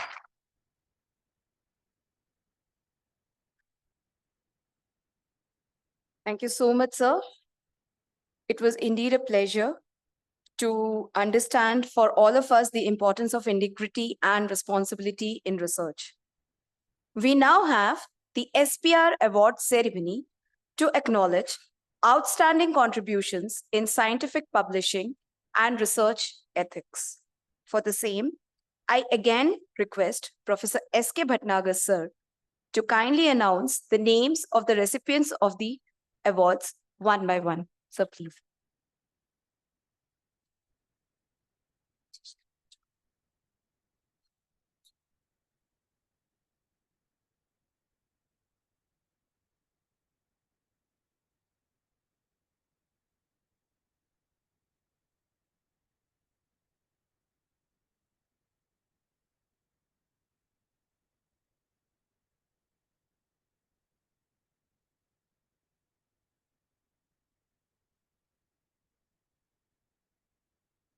Ladies and gentlemen, welcome to the conferment ceremony of Society for Plant Research Senior Category Awards 2025.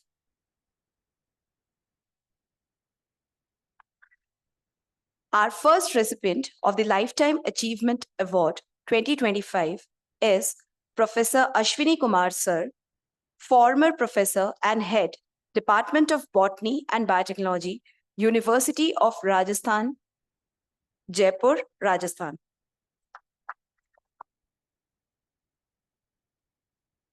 Professor Dr. Ashwini Kumar Yadav Sir has joined us virtually. On his behalf, I request Professor Bharat Singh Sir to kindly come onto the dais. In the meantime, I'm reading out his citation. Professor Ashwini Kumar obtained his higher education from Agra and Rajasthan universities. He joined as an assistant professor of botany and biotechnology in Rajasthan University, Jaipur, served as associate professor, and finally became a professor in the year 1996. He retired in the year 2007. Sir also got selected in IAS IPS services through UPSC 1972, but he preferred teaching by choice. Sir worked in various capacities like the head of the department, director of life sciences, director of library and information sciences, worked as adjunct professor from 2007 to 2017. Professor Kumar also worked as Hargobind Khurana Chair Professor, Faculty of Education, Jyoti Vidyapeeth, Women's University, Jaipur, for 10 years. Presently, he is a Professor Emeritus and Adjunct Professor at Modi University, Sikar.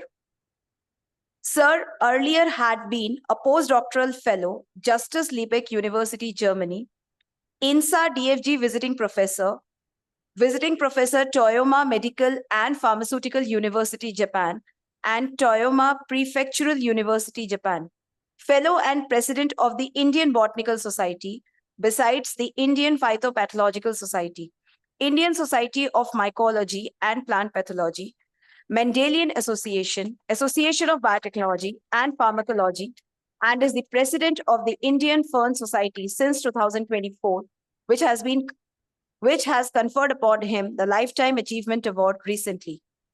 Professor Ashwini Kumar has been the president, Commonwealth Human Ecology Council India chapter, and guided 39 students and delivered over 170 invited lectures and participated in many national and international conferences. Sir has published 37 books, 50 book chapters, 338 research papers in various national and international journals.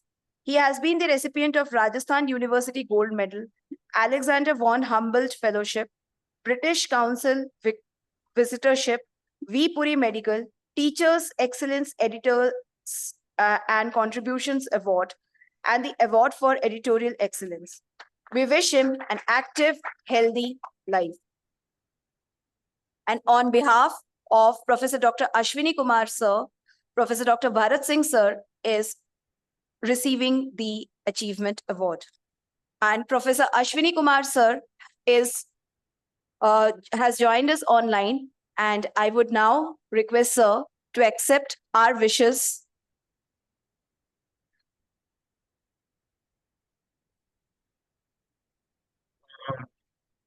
Thank you very much, Professor Bhattacharya.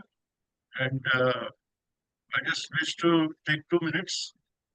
I had the honor of being invited by Dr. Asim Chauhan, Chancellor of this university, as back as 2005, around 20 years back. At that time, he showed me a vision that here will be Institute of Biotechnology, and all these buildings will come in this area. So all things have happened. I congratulate Professor Amit Jain for all these developments, and we have active involvement. I would like to take only 1 minute from you. 2 days ago, I had a chance to visit the University of Chicago, where Dr. was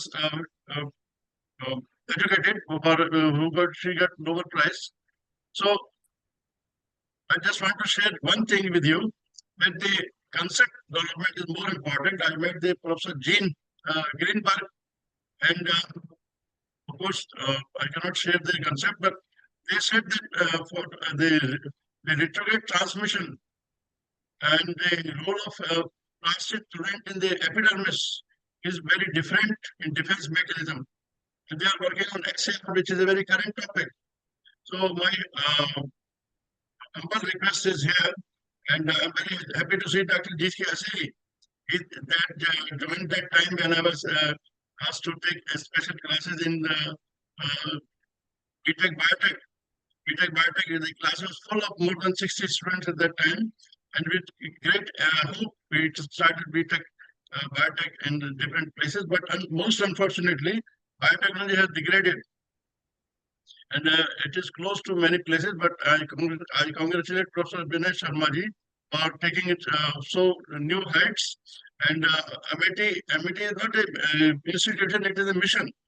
It is a global mission, and I congratulate the founder president, Dr. Ashok Chauhan, for his vision, which is being realized, and they are appointing the best faculty.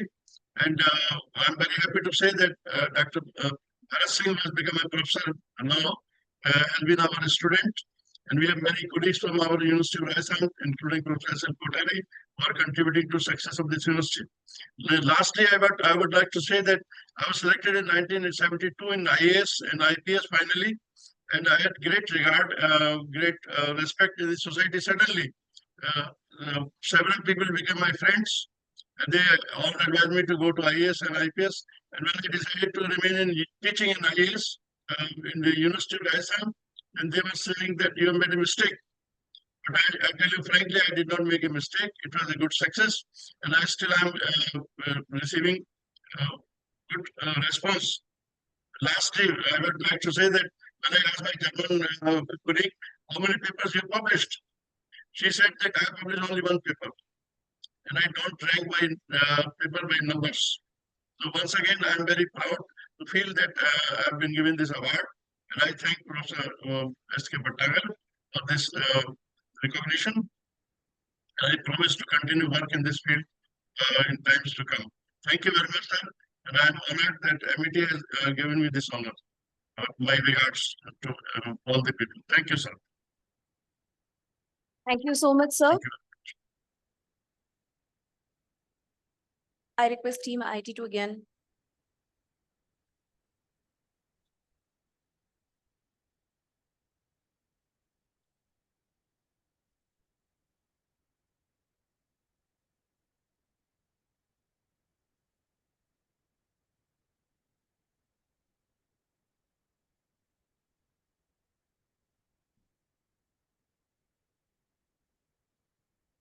Our next recipient for the 4th Professor K.G. Mukherjee Memorial Lifetime Achievement Award is being conferred on Professor Vinay Sharma Sir, Dean Research and Director, Amity Institute of Biotech, Amity University, Rajasthan.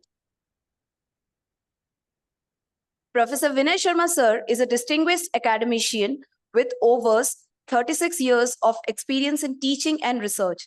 He has held prestigious positions including Associate Professor at IIT Roorkee and Dean and Head of Department at Vanasthali Vidyapeeth. Currently, he serves as Dean Research and Director, Amity Institute of Biotechnology, Amity University, Rajasthan. With more than 400 research publications and supervision of 78 PhD scholars, Professor Sharma has made globally recognized contributions. He has also been a visiting professor in Germany, USA, Hungary, China, and Japan. His research interests include plant stress biology, plant biotechnology and informatics, nanobiotechnology, and crop stress management. We wish him an active, healthy life. With these few words, I would now request Professor S.K. Bhatnagar sir and all the eminent dignitaries on the dais to kindly come forward and confer the award onto Professor Vinay Sharma sir.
Your applause will be much appreciated.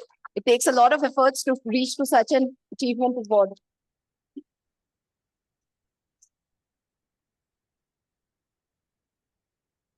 Ladies and gentlemen, our next awardee for Professor Y.S.R.K. Sharma Memorial Award 2025, we all have amongst us Professor Dr. Pradeep Verma, sir. Sir is Professor in Microbiology at Central University of Rajasthan, India. I request Professor Pradeep Verma, sir, to kindly come onto the dais. Professor Pradeep Verma is a distinguished microbiologist and former Dean, School of Life Sciences, Central University of Rajasthan. He is internationally recognized for his pioneering contributions to environmental microbiology, algal biorefineries, bioenergy, and biomass valorization. His research spans low-cost algal cultivation systems, nutraceutical characterization, lignocellulosic biomass processing, and Canna indica-based constructed wetlands for wastewater detoxification and bioelectricity generation. Professor Verma has published over 115 research papers, garnering 9,111 citations with an H index of 50 and an ITEN index of 119. He holds a multiple patents and has edited 28 books with leading publishers and has successfully secured major research grants, which amounts to 2.5 million INR. He is also a fellow of IAWS, MSI, BRSI, and AMSC AMI. He is also the recipient of international fellowships from JSPS, UNESCO, and he is also ranked among 2% of scientists worldwide by Stanford University. Professor Verma exemplifies excellence in microbial biotechnology and sustainable innovation. We wish him an active, healthy life. I request all the dignitaries on the dais to kindly come forward and confer sir with the award.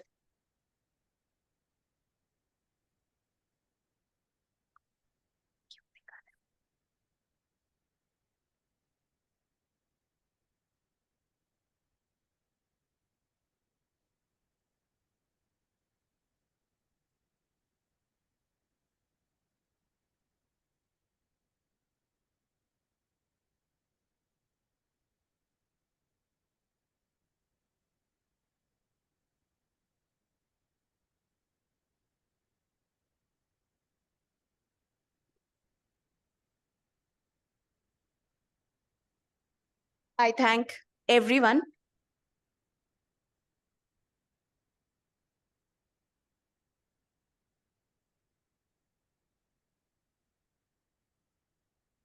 It's now the time for a proud moment, the formal release of Escape 2025 Conference Souvenir, a compilation of abstracts, messages, and highlights of this landmark event. May I request all the dignitaries on the stage to kindly join in for the souvenir release.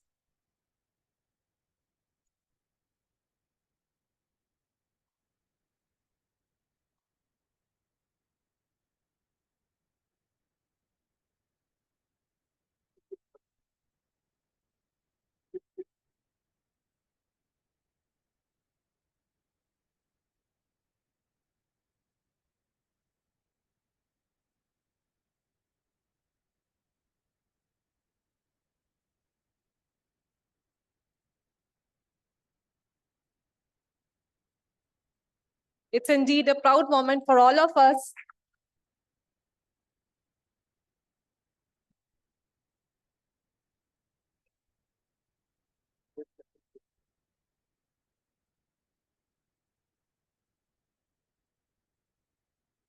I would request Organizing Secretary Dr. Sanket sir also to join.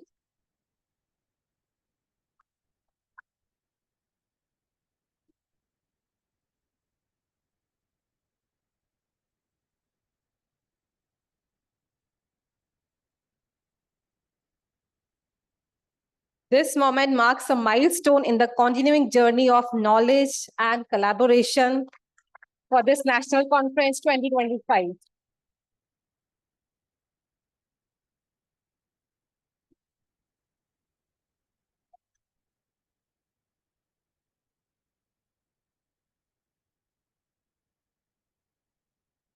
Thank you, all the esteemed dignitaries, and congratulations to everyone.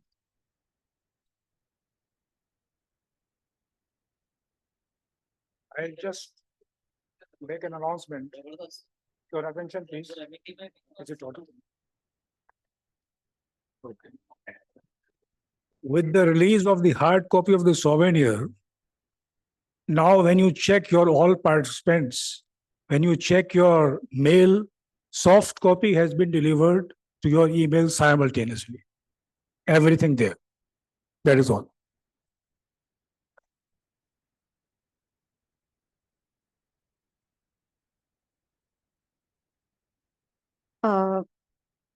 We would now invite all dignitaries, guests, and participants for high tea. But before that, there are a certain announcements. All the outside participants, the research scholars and students who are from outside Amity University, are requested to move towards the student lounge, which is just on the left-hand side of the auditorium. The VIPs, I request to kindly move to the VIP lounge. Amity registered students are to move towards the backside of the A block on the ground. We request all the dignitaries on the dais, invited speakers, deans and directors of various institutions to please grace the dais for a group photograph before proceeding for the tea. During this time, we will also screen a short documentary on SPR's journey, Vegetos 2025, which will be simultaneously screened in the auditorium, VIP lounge, and the foyer, a tribute to the spirit of scientific publishing and innovation. I request all the deans, directors, registrars, sir, invited speakers, and the dignitaries on the dais to kindly proceed for a group photograph.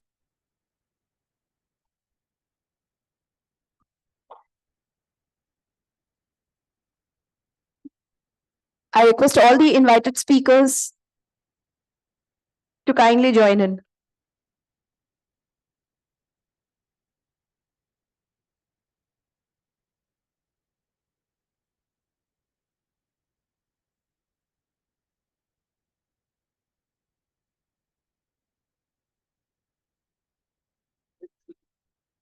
Very well.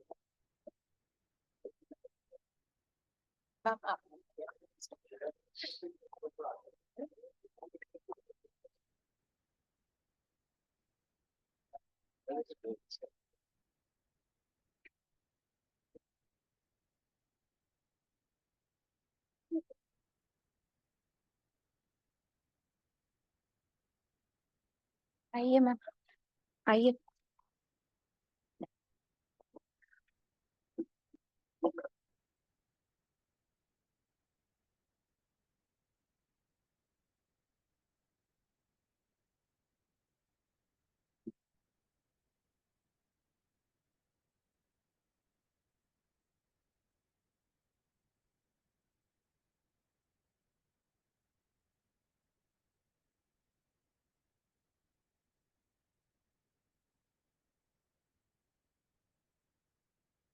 Thank you. I request all the dignitaries to kindly proceed to the VIP lounge for the high tea.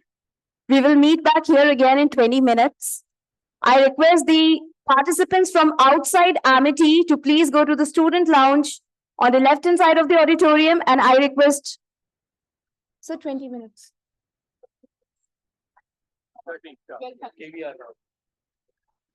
I request all the participants from Amity to go to the back side of A block on the ground.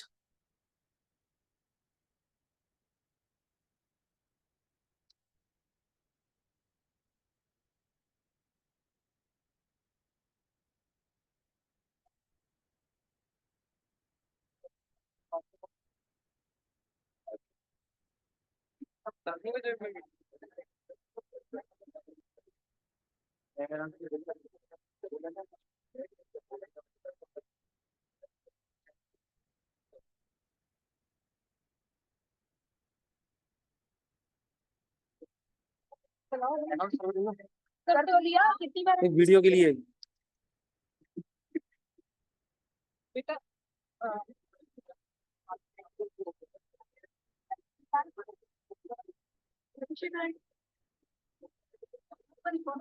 Sharing कर रहा हूँ ना मैं।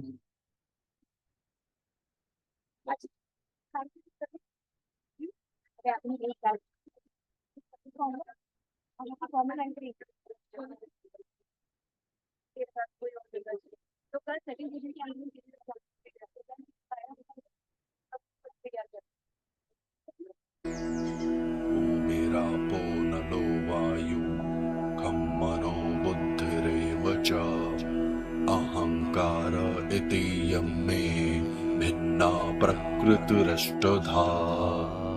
पृथ्वी, जल, अग्नि, वायु और आकाश तथा मन, बुद्धि और अहंकार, यह 8 प्रकार से विभक्त मेरी प्रकृति है।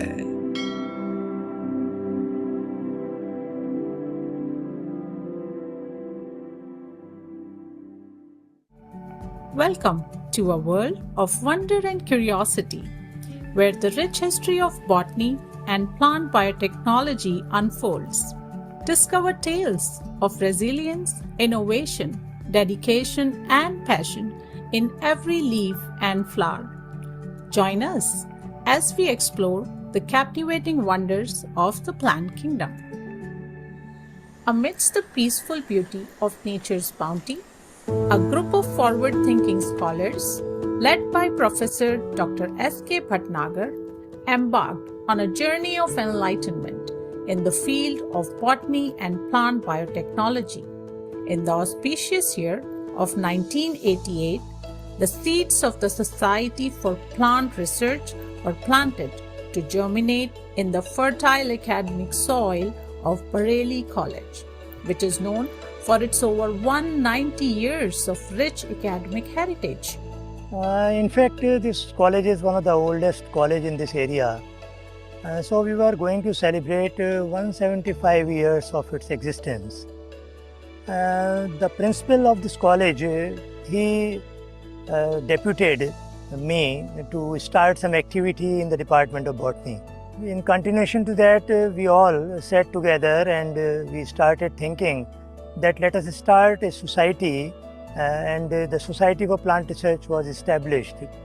Thereafter, in the society, we started thinking of initiating the publication of a journal. The name was decided unanimously and it was given Vegetos. Back in the days of painstaking reviewing, manual printing, proofreading, and publishing practices, kept Professor Bhatnagar horribly involved by consuming most of his spare time in sitting at the printing press to accomplish printing of the journal timely. In fact, in the earlier stage of publication, it was a very tedious task. So what we did, in the initial stage, we got the society registered with the sub-registrar of Ferment Society, and we were having so many activities in the department to do, research and teaching, etc. So after the college was over, after 4 o'clock, I used to sit with the printing press, who used to do it manually. And after the composing of the entire manuscript, so many other steps were there. Almost 4 or 5 hours a day were consumed. Then it was indexed for the first time in Thomson Reuters. And in Thomson Reuters, that is the most prestigious database in the world. So this journal was included for the first time. And later on, so many other steps and so many other milestones were achieved by the journal.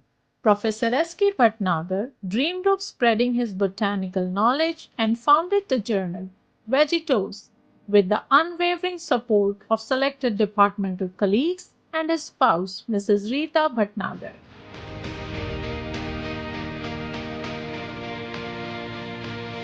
With the passage of time and establishment of the journal, they confronted multiple challenges like any other institution faces in the early stages.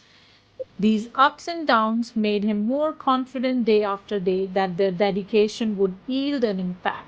This tale underscores the power of persistence and determination in turning dreams into reality.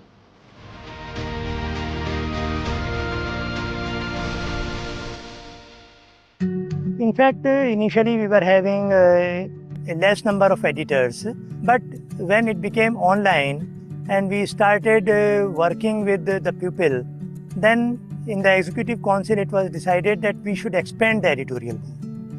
And that was also a requirement of Thomson Reuters for indexing our journal, that you should have the global editors. At the moment, we are having 71 editors, which are from 47 countries. And all these editors, they are belonging to different subject area. And ultimately, these editors, they are working meticulously and they are helping the journal in its growth. Today, the legacy of those pioneering scholars and more than 2,800 ever-expanding members, Vegetos stands as a testament to the power of collaboration and perseverance in the pursuit of botanical and biotechnological knowledge. With each publication, it nurtures the minds of scientists, educators, and enthusiasts, sparking new ideas and fostering a deeper understanding of the natural world. If somebody is charging money from the author, then we were not of that taste. We never wanted to make money out of this society. We wanted to serve the scientific community. Very important, very renowned global publisher called as Springer Nature. We signed an agreement in 2019, and since then Springer Nature is our co-publisher. They are publishing the journal, and now you will not believe that nearly 1,200 papers every year are arriving at our portal. Imagine a world where knowledge blooms like flowers in a garden, nourishing minds and inspiring growth. This is the world of Vegetos, a journal of plant science and biotechnology that's making waves with its global coverage by all international databases, leaving a far-reaching impact on society and speaks volumes about the quality and relevance of its content, attracting researchers and scholars from around the globe. The journal is already global. With the help of Springer Nature, we have reached to more than 48 countries worldwide. And the society is global because many scientists from different countries like USA, Canada, Nigeria, Uganda, they have joined the society, so it has already attained global status as on now. Personally speaking, this is one of my favorite journals, which is like close to my heart, because this is one acquisition that took us almost 2 years' time in having this in our portfolio.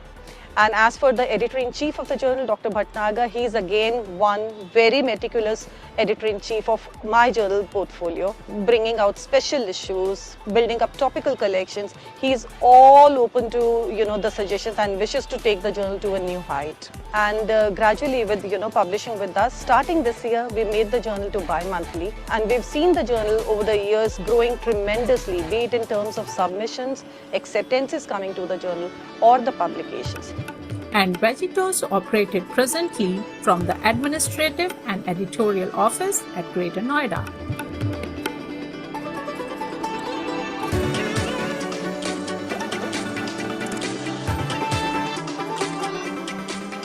Society became so prestigious that we have become a member of DORA.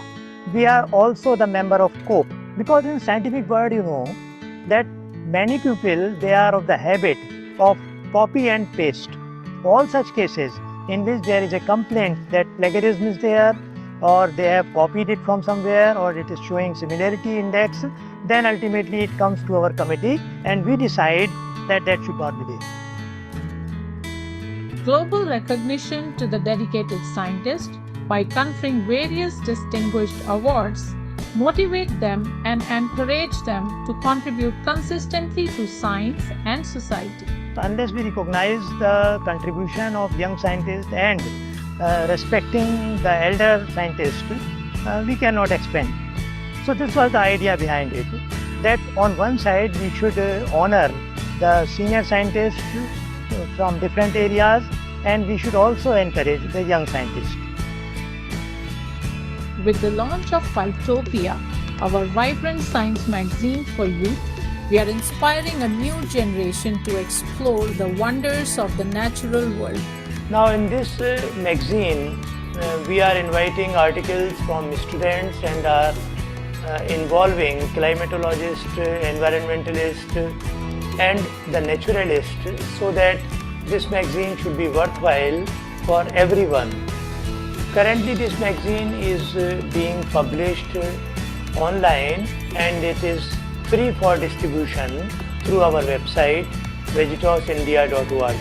And we have also discussed that we should start certain offices in USA and other countries so that the people from different countries may join the society and its activities further. We are committed to fostering a culture of curiosity and discovery, igniting the spark of scientific inquiry in the minds of tomorrow's leaders. Through conferences, seminars, and workshops, we are nurturing the next generation of botanical enthusiasts, empowering them to shape the future of our field. The plans of organizing conferences not only at national level but at international level, that will help us in taking the society to a wider platform. One thing, we have formed the North Zone group and the South Zone group, and this North Zone and South Zone group, they have been assigned duties to organize such type of activities. Apart from the conferences, we organize workshops in order to educate the young scientists who can work on a dedicated area. We do not take grant, we do not take advertisement, we do not entertain any other activity which is called as donation, either from India or from outside. So we do not want to indulge any financial affair like that, except membership. So this is our motive, and with the future plan, we hope that we shall be reaching globally, and it will be established worldwide as the most loved journals of plant sciences and biotechnology. So, join us on this extraordinary journey as we embark on a quest to unlock the secrets of the plant kingdom and harness its boundless potential for the betterment of the society. At the dawn of the day, when our tale concludes, let's remember what the ancient forest taught us. Together, let's embark on a quest to unlock the secrets hidden within the heart of the nature. For in the whispers of the wind and dance of the leaves lies the key to a world beyond imagination. Every new thing we find is a part of our amazing journey together. Are you excited to make your mark in the nature's big story?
बैठो बैठो बैठो। तुम लोगों ने चाय Y P? पक्का? Video ना जब अभी सेशन स्टार्ट होगा आफ्टर लंच तब चला देंगे, आफ्टर हाई टी। वो वीडियो जो चलाया था वो ऑडिटोरियम खाली हो गया था। चलाओ। अभी नहीं, अभी थोड़ा भर जाए ऑडिटोरियम फिर क्या होगा। अभी डिग्निटरीज भी देख बारी बारी चला रहा है। तो क्यों लूप चला दूं? वो बंद नहीं होना चाहिए मेरे बच्चे। ठीक है मैम, मेरी पोस्चर है।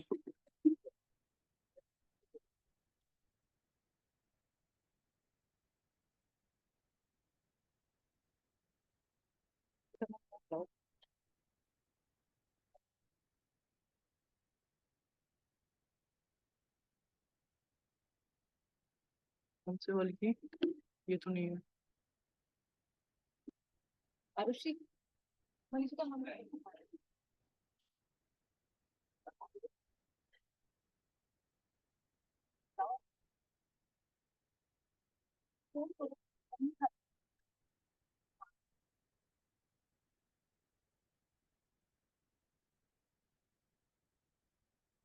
ऑडियो क्यों नहीं आ रही? ऑडियो क्यों नहीं आ रही?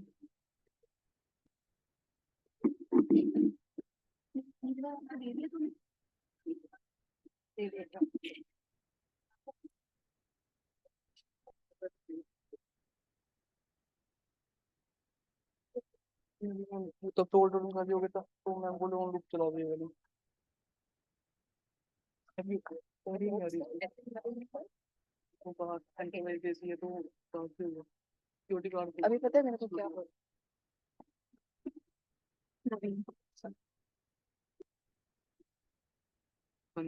नवीन मैंने, अच्छा मैम आपने वॉलंटियर्स को कूपन दे दिए, उनको कूपन नहीं दे रहे थे। मैंने कहा मैंने तो मांग के दिए थे, अब उनको ना खाना नहीं मिलेगा। हाँ बस तुम्हारा रजिस्ट्रेशन था, फिर क्या टेंशन है? फिर ठीक है, आयुषी का भी रजिस्ट्रेशन था।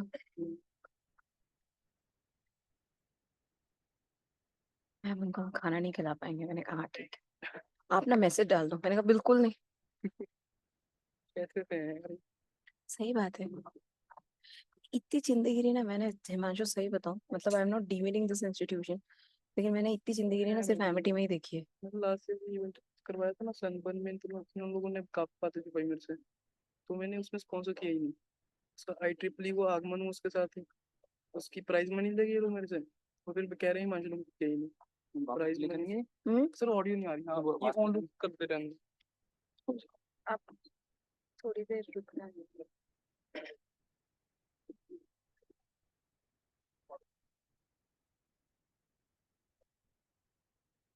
हिमांशु, रवनीत मैम तुझे बुलाने वाली है, और रुद्र को। रुद्र, हिमांशु एक बार रवनीत मैम के पास जाओ। रुद्र इधर।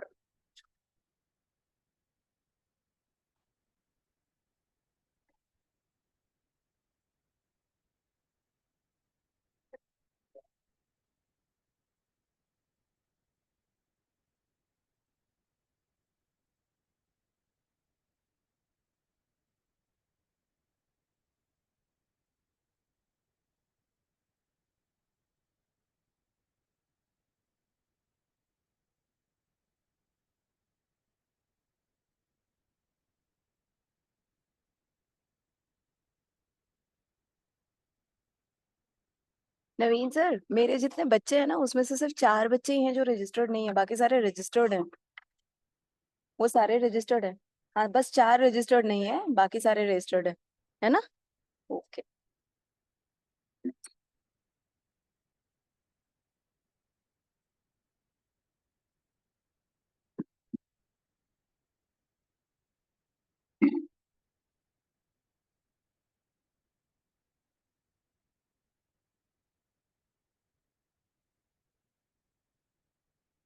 मैं करूंगा प्लीज। हाँ मत क्यों? शेयर करूंगा, साउंड दबाएगी वैसे अरे नहीं। मत करो। अच्छा ऐसे ही चला रखा था।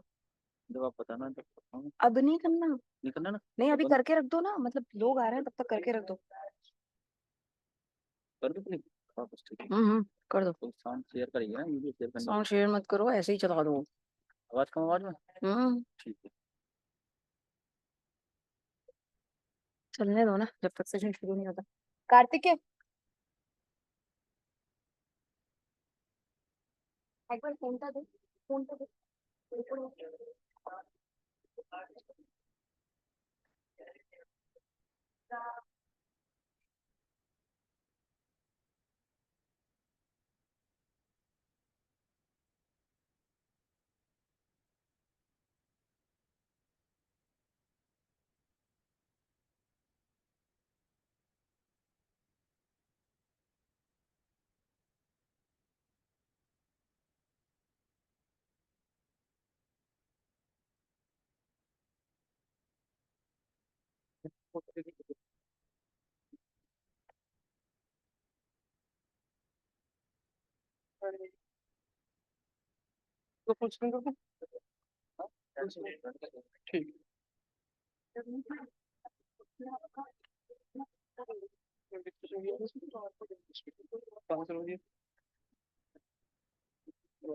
बंद करो.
Abhimanyu sir.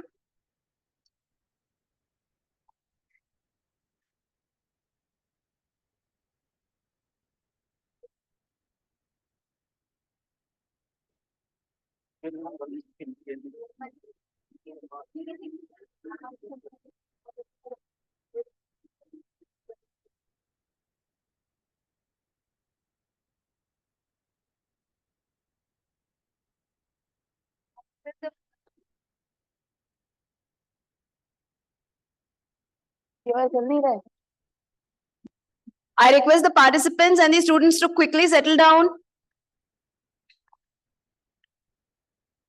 Students and participants who are outside and can hear me, please come inside the auditorium quickly. We are about to begin with the session.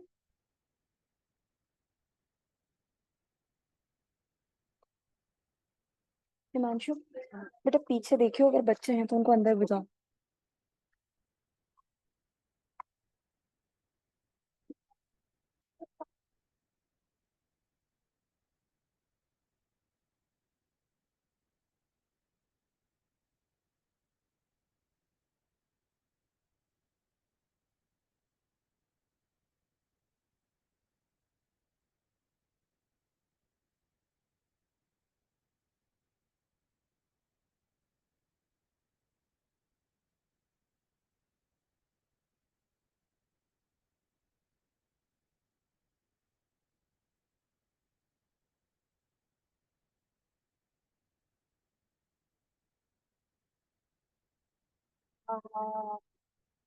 इस पर्टिकुलर सेशन में तुम्हें कॉलर माइक वगैरह एकदम तैयार रखना है.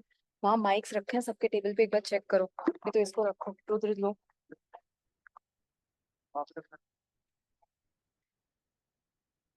सब पे है, तीनों पे है, तीनों पे है. कॉलर माइक यहाँ पे है. ठीक है, okay.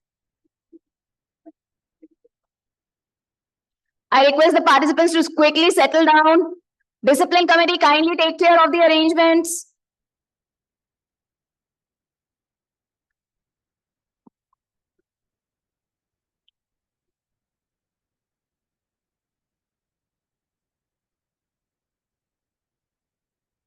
Students, quickly settle down. We are about to begin with the session.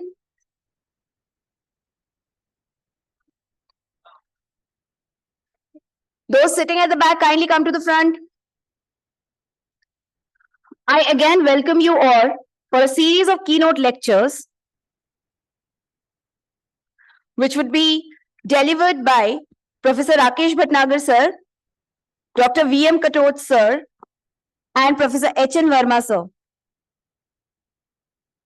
The current session would be chaired by Professor S.K. Bhatnagar sir, Editor-in-Chief, Vegetos, and it will be co-chaired by Professor Nilima Kumari ma'am from Vanasthali Vidyapeeth.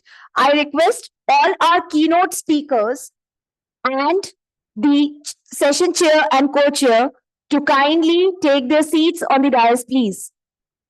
Please maintain absolute silence in the auditorium. Those sitting at the back are instructed to move to the front right now. The students in the last seat, move to the front.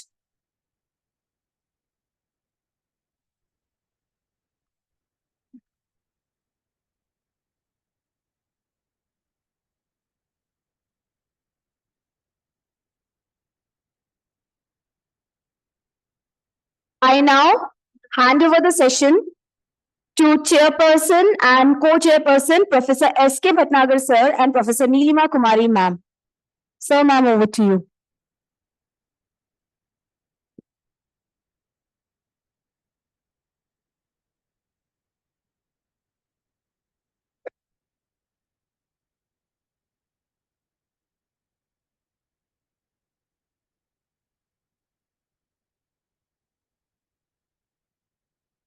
Hello, good afternoon to everybody. I would request all the participants to kindly occupy their seats. All participants and delegates kindly occupy your seats so that we may start the session. Kindly take your seats.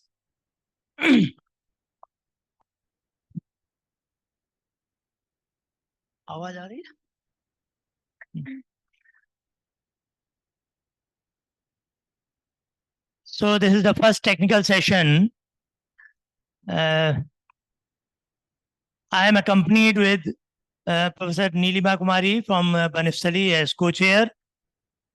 The distinguished scientists who will be delivering their very informative lectures this afternoon are Professor Rakesh Bhatnagar, former Vice Chancellor, Banaras Hindu University, followed by Professor V.M. Katot. And I would request Professor Nilima Kumari to kindly read out the brief biodata of Professor Rakesh Bhatnagar. Dr. Nilima. Good afternoon, all of you. First of all, I show my gratitude to Amity University, Rajasthan, the higher authorities of Amity University, Vice Chancellor Professor Amit Jain sir, Pro Vice Chancellor sir, Professor Aseri, convener of the conference, Professor Vinay Sharma sir, and the organizing committee for organizing and providing a platform to the researchers and academicians of various disciplines for interaction and for interaction with the experts in their field. So who will address various issues on infection and immunity, and also they will also discuss the strategies and innovations for combating the diseases in plants and animals. So we have leading experts in the fields. This session will be of approximately 1.5 hours. We have 3 lectures from 3 eminent scientists, academicians, and great administrators, great leaders. So I encourage all the participants to please listen to their talks, and you should also get encouraged by their personalities. So please follow those lectures, and we will have a question answer session after that, please. So our first speaker is Professor Rakesh Bhatnagar sir.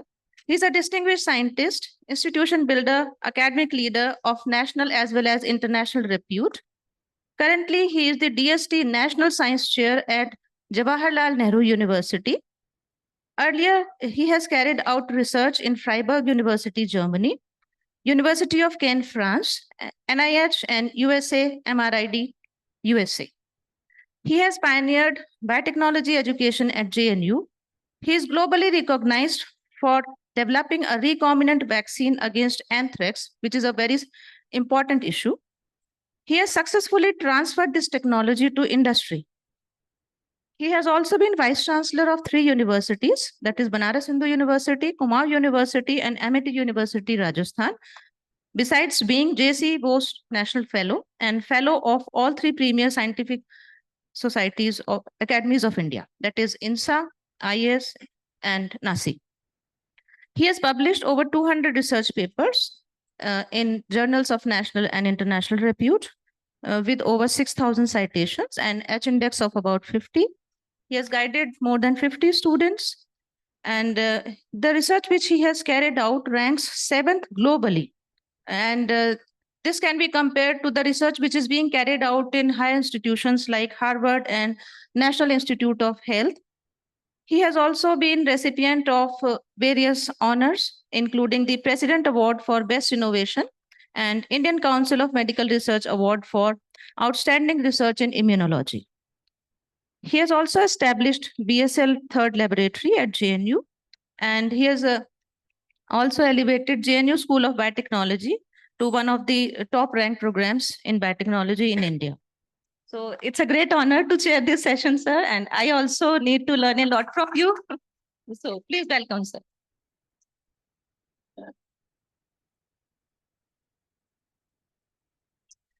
Good afternoon. Although the size of audience have come down like anything, but nevertheless, I think interesting people should be around. And I congratulate you for being with me, listen to me. And today I'm going to share with you my journey for the last quarter century. How the genetically engineered vaccine was developed right in India, and how it was transferred to the company, and now what we are doing. So this is my School of Biotechnology. Anthrax is a disease of animals, and I think the conference is on animal health also, so it's appropriate. But human beings are accidental host. Once the anthrax infected animals or animal products, if they come in contact with humans, humans can contract this disease. That's how it looks. Do you have something here? Yeah, okay. All right. Okay, okay. Fine. No. Okay, okay. But this will work? Okay, yeah, it's old-fashioned, good. So Bacillus anthracis, pardon? दे दीजिए, बढ़िया रहेगा.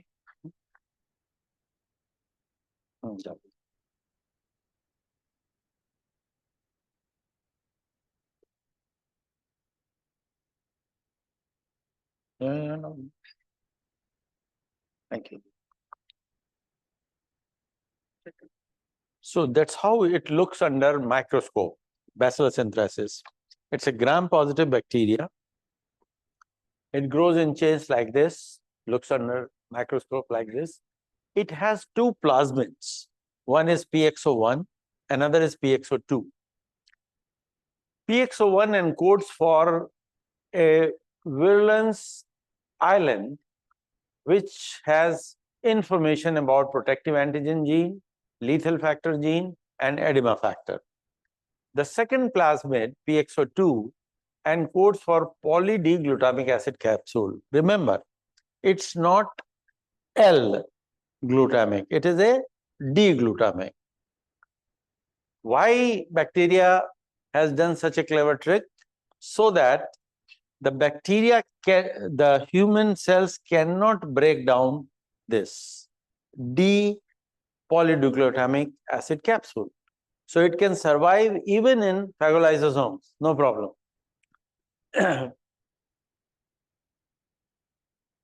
Anthrax spores are highly stable. They can stay in the environment as long as 120 years. sunshine, mild acid, mild alkali, doesn't do anything to it. Because the layer around it, the spore, is very, very tough. We keep hearing about anthrax epidemics.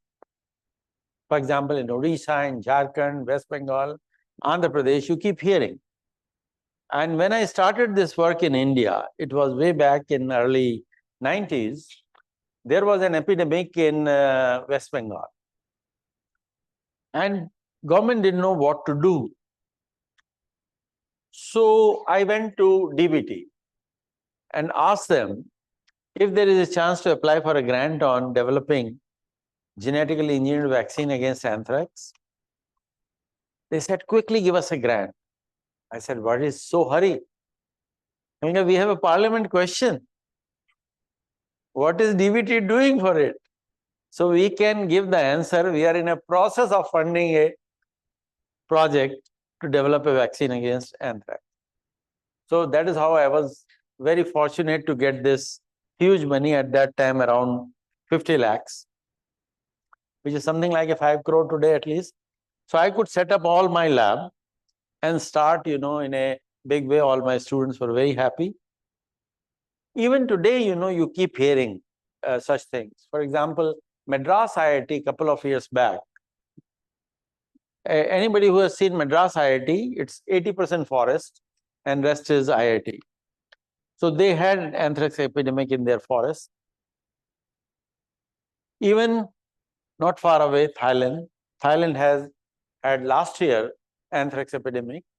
So we keep hearing this in the newspaper, in the internet. Anthrax is of 3 kinds. Cutaneous anthrax, as the name indicates, it's in the skin. So the open areas of your body which are exposed, if anthrax spores get inoculated through some little cut or abrasion in your body, in your skin, it becomes the vegetative cell. Gradually the skin becomes little reddish. Eventually it turns into scar. Terrible looking, you see this. But the bacteria is very clever. It makes a molecule which doesn't allow you to feel pain. Very nice. So you keep ignoring it. And if it is not treated, about 1% people, they die. So it's not that serious. But gastrointestinal anthrax, suppose you consume the meat which is infected with anthrax, there are 50% chances that the person may die if he is not treated with antibiotics. And usually this happens in the tribal areas. And in tribal areas, where are the antibiotics? Okay. So whenever they see a big animal died, rhinos or elephant, they think it's gift from God. So just cut the meat, roast it and eat it. Sometimes, it is not properly roasted or it is not properly cooked. And they get the disease. They get abdominal pain, fever, and eventually toxemia occurs, and eventually they die if they don't take antibiotics. But the most dangerous form of anthrax is inhalation anthrax. And that is why this disease is called biological warfare agent. This bacteria can be used. Anybody sitting in this audience can learn how to grow Bacillus anthracis and use it as a biological warfare agent. I think you throw a cloud of anthrax on Delhi, it will all dead. It is much dangerous than throwing an atom bomb. So it's a dangerous disease. If you do not treat the person immediately after getting infection, the inhalation kind, 99% people die. And I tell you, when do you take the medicine before seeing the symptoms? Nobody takes. Docs are बैठे हुए हैं, ठीक है? You only go to the doctor when you see the symptoms, and it takes about 2 to 5 days for you to see the symptoms. And by that time, too much toxin has been accumulated in your body. So toxin kills. The lethal toxin kills the person, not the bacteria. Bacteria you can control by antibiotics, no problem. You take ciprofloxacin, it's all gone. To understand my talk, you have to understand these terms. Protective antigen, it's about 83 kilodalton protein, edema factor and lethal factor. This is a receptor binding molecule, and these two molecules piggy ride on it to get into the cell. Edema factor is a calmodulin dependent adenylate cyclase which converts ATP into cyclic AMP. Lethal factor is a zinc dependent metalloprotease. It can clip MAP kinase series of enzyme from N-terminal. With the help of this cartoon, I'll show you how they enter in the cell. Protective antigen, as I told you, is a receptor binding molecule, and all eukaryotic cells have the receptors. So it goes and binds over here, and a protease, furin-like protease, is sitting on the cell membrane. It comes and clips it and creates a binding site for LF or EF. And that's how it binds and piggy ride and gets inside the cell by receptor-mediated endocytosis. And once it enters the cell, these endosomes are acidified and these proteins are transported into the cytosol, and then they bring out their cytopathic effects. In 2001, there was a guy from my lab where I used to work in US. One day, during lunchtime, he was talking how to increase the funding for anthrax research. So he said it takes only few envelopes to increase the funding. Okay, and that's what he did. He put these anthrax spores in this kind of packets and sent it to many people in Florida and in Washington. 13 people got infected and 5 of them died. So this was a practically bioterror attack. So the case was given it to FBI to investigate. So what they did, they collected all the samples of anthrax from all the laboratories and they did the whole genome sequencing to find out where is the 100% match. And they found that my lab was the matching 100%. Okay. So FBI came to the institute and they wanted to talk to everyone who is handling anthrax. So the day this person's name was Bruce Ivins. So the day the turn of Bruce Ivins came, a day before, during the night, he committed suicide. So you can imagine, why should you commit suicide unless you haven't done anything wrong? And since, we can correlate his statement that he said it takes only few envelopes to increase the funding. So he was a culprit. Anyway, although American government says, no, it's not proved, doesn't matter. So what to do? The best thing is to make a vaccine. And what is the current status of the vaccine? Currently, animal vaccine is a Stern strain-based vaccine. That means PXO2 is minus and only PXO1 is there. So it encodes for protective antigen, which gives protective immunity, and lethal factor as well as edema factor, which are bad molecules. But animals, people don't care that much, so they keep on giving it to animals. Russia is still using animal vaccine for humans.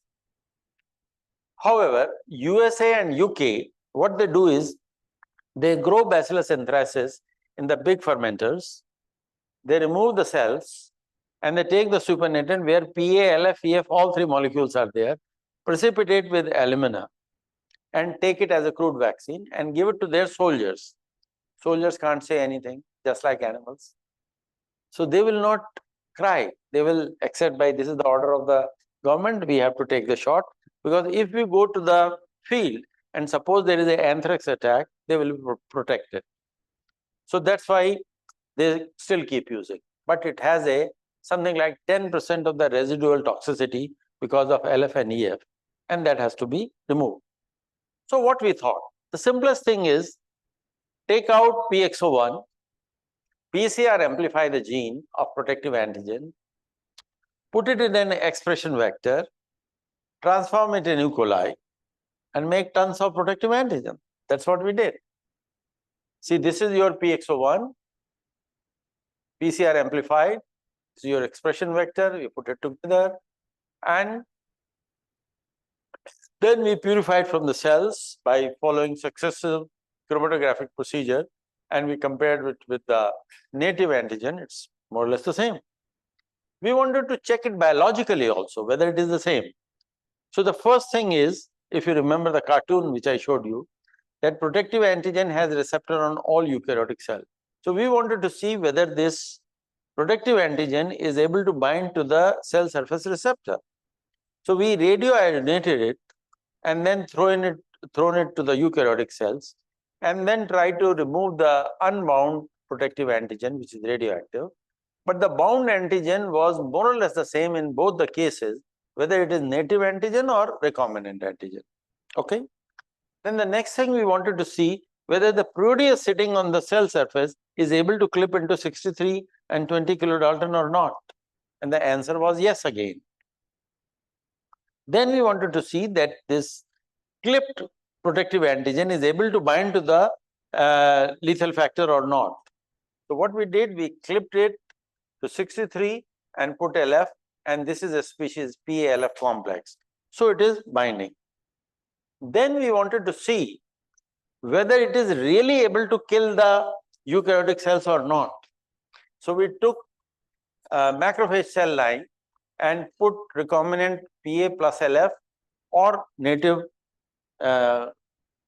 molecules, and then try to see whether it is able to kill or not. Whether you take native or you take recombinant, you have the same kind of killing, superimposable. So we are very confident we have made the right molecule. Then the next question is whether it protects the animals or not. So we took mouse model, which is a very sensitive model. Even few spores, if they inhale, mouse will die. So what we did, we took different groups, unvaccinated control or vaccinated control, or protective antigen from the native molecule or the genetically engineered molecule. And we could see that there was 66% protection in both the cases.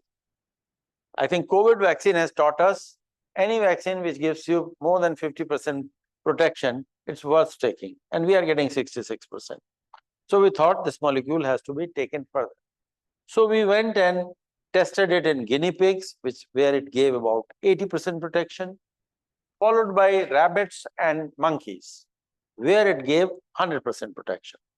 So we were very fortunate to do this. At this point of time, a pharmaceutical company came. They wanted to buy this clone. So they offered me 40 lakhs of rupees to buy the clone. And their condition was that they will give me 4 lakhs of rupees to take the clone, upscale the technology, and see whether they are able to make some profitable level or not. So I told them, suppose you take my clone and come back after 2 months and say, sorry, it doesn't make, and we are returning your clone. And in the meantime, you have copied the clone. It takes 1 minute to copy, just streak. Anybody sitting over here can do that. So then said, no, we will write an agreement. I said, what if you break the agreement? I don't have financial muscles to go to court to fight with you. You will hire best lawyer in the country. And my salary will not be able to match that lawyer. So then I didn't sell it to them. I went to my funding agency again, DBT, and asked them to give me one more grant for upscaling. So we upscaled it to the extent that we could make 1 million shots per 5-liter fermenter. I don't think any company will be able to sell 1 million shots every day. So we were very confident that we have done a good job. And now we should contact the companies. So we wrote 10 letters to different companies and asked them if they are interested to take the molecule further. So one company came to my office within 2 hours of my email. They said, we are interested. I said, see, I don't want to talk to you unless you can take the decision. They said, no, my managing director takes the decision. I'm going to send your managing director then. And I don't talk to private people free of cost. Okay? So when they come, they have to pay my charges for listening to them, to telling them something. And charges are 5,000 rupees an hour. And the third thing is, if you make a deal, you have to pay some upfront, some token amount, otherwise I don't know you. So this person, I didn't have cell phone at that time. So he had cell phone, he called his boss. The boss called me immediately, saying, I am interested in coming to your office and talk to you. I said, have they told you all the 3 conditions? They are acceptable. I am ready to risk 15,000 rupees. 1 hour I'll talk to you, 1 hour my technical people will talk to you, 3rd hour I'll discuss the price. Simple. So he came to my office, talked to me. I explained him what this stuff is. He said, looks interesting. Shall I call my technical people? I said, sure, by all means. So he called some IPR person, some animal trial person, some human clinical trial person, some vaccine production people, etc., etc. So all of them heard to my presentation and they all agreed that it's worth buying. So then he told them, all of them, to go and ask me, how much money do you need? So I thought I have done some value addition. So I asked for 1 crore. I'm talking about 2001. 1 crore in 2001 is how much? Maybe at least 20 crores. So I asked for 1 crore. The guy said, given.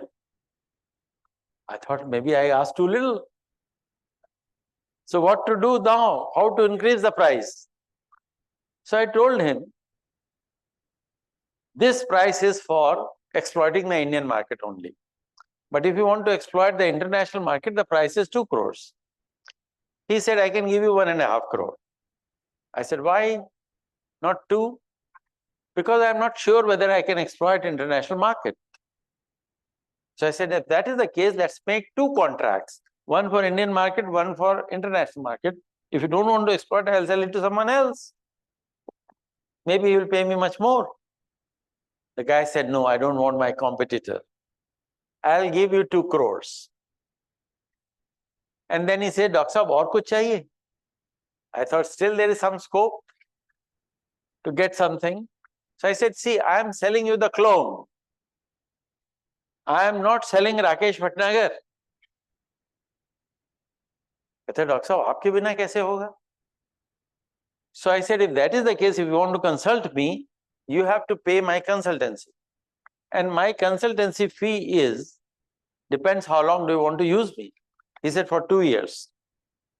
I said, 1 lakh rupees per month, and for the whole year, you have to give me in advance. Do you agree? He said, yes, I agree. So he gave me 12 lakhs check first year, 12 lakhs check second year. So 24 lakhs I earned as consultant. Okay. After that, he asked me, do you need anything? What if I need somebody in my company to help us? Because we can only consult you in your office. So I said, if that is the case, all my students, they know how to make it. I'll send my students. So once they bought the technology, one of my students, he went and worked in the company for 37 days. And the charges of sending the student was 5,000 rupees a day.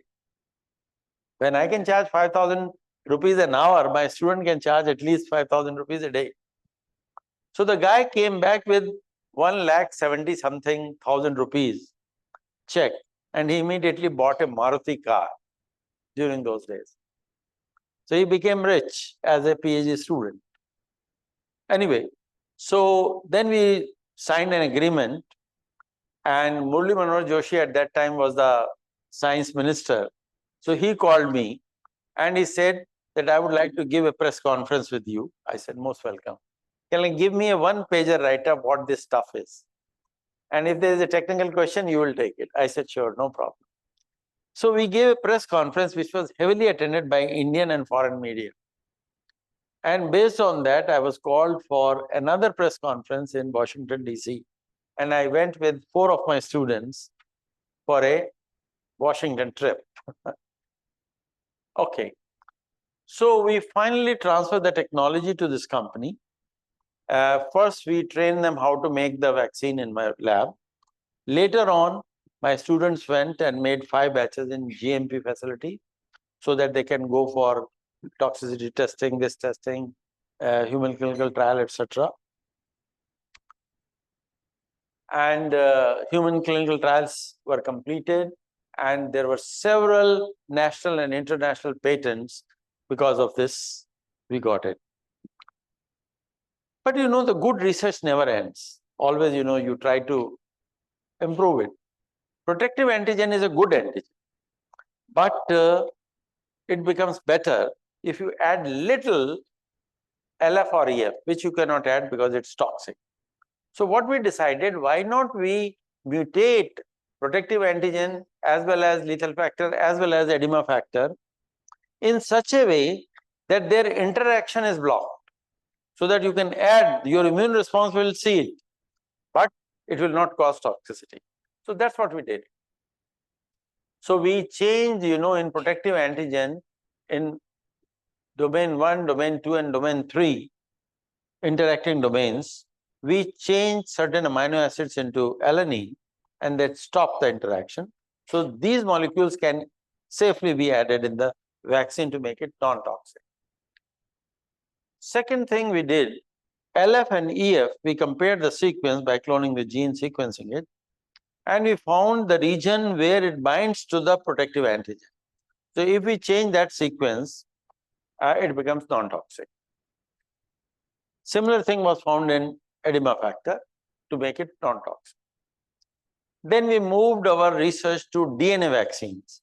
So what we did, we took a very interesting vector where, you know, upstream or downstream, you can put certain sequences to direct the antigen to a desired location in the cell. And like that, we made so many different constructs. And finally, we found that this, if you put TPS sequence and LAMP sequence, it gives about 80% protection. Then, you know, we thought that this protective antigen is a very big molecule, 735 amino acids. Is it all necessary? So what we did with the help of bioinformatics, we tried to find out which are the B cell epitopes and tried to tailor a new molecule which never existed in the world. And that also gave the same kind of protection as the full-length molecule. Then, you know, World Bank was giving some grants for developing agricultural technologies. I was not a plant man, but I thought, let's grab some money. See, we have the molecule, we have the gene. Why can't we express it in plant to develop a new technology for making edible vaccine? So we express this molecule in tomatoes, tobaccos, and currently we are expressing it in sorghum in a DBT project, okay, to make it an edible vaccine. Then there is another molecule which sits on the surface of the spore. We cloned that also to see if that can also help us not to allow the spore to get inside the cell. And that was also a very successful molecule, BSLA1. Suppose, let us say, somebody has not taken the vaccine and gets the anthrax infection, then what to do? Currently, recommended treatment is 60 days ciprofloxacin. But as I told you, you have to start the treatment immediately after getting the infection. If you wait for the symptoms to show up, it's too late. Death is guaranteed. So what we did, we thought, let's make some post-exposure therapy. So that's what we did. There are some toxin, antitoxin molecules present in every cell. They are suicidal molecules. So we can induce suicide of the cell. So that's what we did. Another, we went through a big natural product library to scan all kinds of compounds, and we found 2 of them. They can stop the killing. And the third one is to create antibodies against lethal factor as well as edema factor, and particularly to the region which binds to protective antigen. So one antibody will kill 2 molecules, and the third good molecule, PA, will remain to give you longer immunity. So that's what we did. So this is toxin, antitoxin. This is the surface we mapped and tried to create many peptides, but we could not get anything better than 40% protection. So we discarded it. Now we wanted to check this natural library which can block over here. And we found 2 molecules, this QDH as well as TGG. They could give us about 80% protection. So the chances are, if we take it further to animal studies, etc., we may get good results. Now let us come to the antibody. So what we did, suppose you have the human infection. You give antibiotics. Antibiotics can kill the bacteria, but not the toxin. So what we decided, why not to create some antibody which will neutralize the toxin, okay? And we chose the region, you know, which helps to bind to the protective antigen, this region. So this is this region, 7 amino acids in a row are the same. So we cloned the N-terminal of lethal factor and tried to make a hybridoma and tried to select ELISA positive first, and then finally with our binding assay, we could select the ones which are binding to the region where they are binding to protective antigen. So that's what we did. We found 2 antibody clones. One had a 4 nanomolar, another was having 2 nanomolar KD, which is a pretty good to start with. But remember, we checked with the lethal factor, edema factor, they neutralized both of them experimentally. But the trouble is that we are not going to treat the mouse, we have to treat human. It will make anti-mouse antibody, which is taught in your textbook, okay? So what we did, we made some plan to humanize it. In fact, that was the reason why I resigned the job of a vice chancellor from here, because I wanted to make humanized antibody. And you will be happy to know that on 17th April this year, we have filed the patent of humanized antibody. So shahadat kaam aayi, theek hai? So this was the strategy we followed, and finally now we have a very good antibody. Rather, we have now 70-60 versions of the antibody to work on. So we have filed the patents so that nobody should take our rights. But I think in next couple of years, we are going to shortlist the one and then do a lot of studies to find out whether we can create a therapeutic antibody which can be used for treatment of the anthrax for those people who have not taken the vaccine. So this is in conclusion, we have cloned, overexpressed, bioprocess optimized. We have seen that it is biologically the same. Clinical trials have been finished. PA-based DNA vaccine we have developed, edible vaccine we have developed, peptide vaccine we have developed, etc., etc. And finally now we have made this humanized antibody, which is going to be the future treatment for anthrax, hopefully. In the acknowledgement section, I would like to sincerely thank my funding agencies. I was very generously funded in the last 35 years. I think more than around 40 crores of rupees I got from different funding agencies. And particularly, I would like to give very big thanks to my students who worked on all these projects. 21.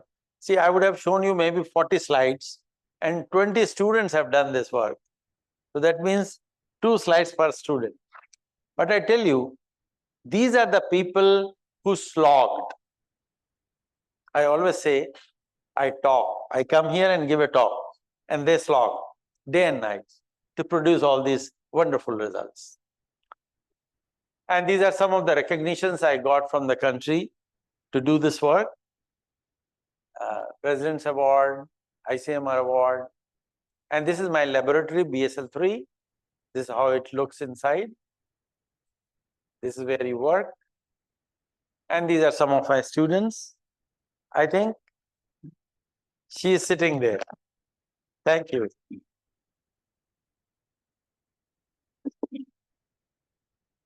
I'll be very happy to answer any question if you have.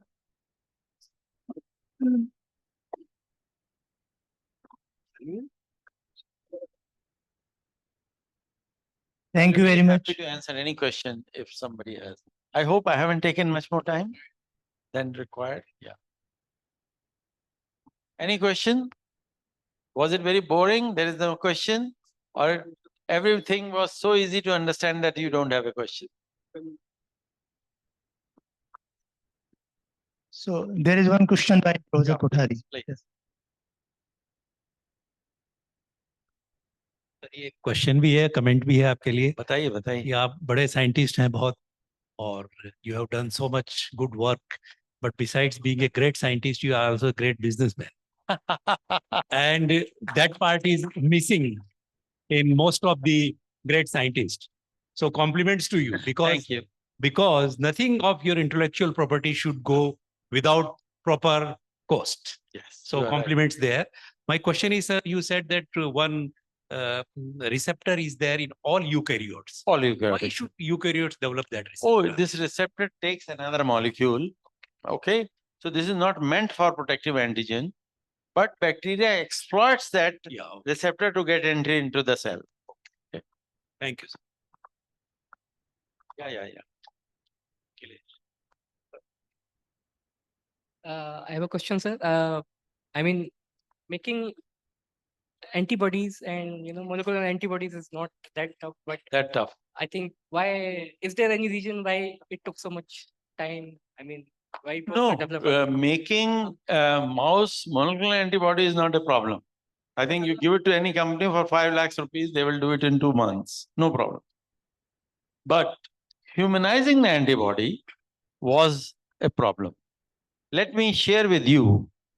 I think Divya worked with in your time, or Parul worked. Parul was the first student to work on mouse antibody. But when Divya came, I gave her the project that why don't you humanize the antibody? The poor girl, she had fantastic academic record.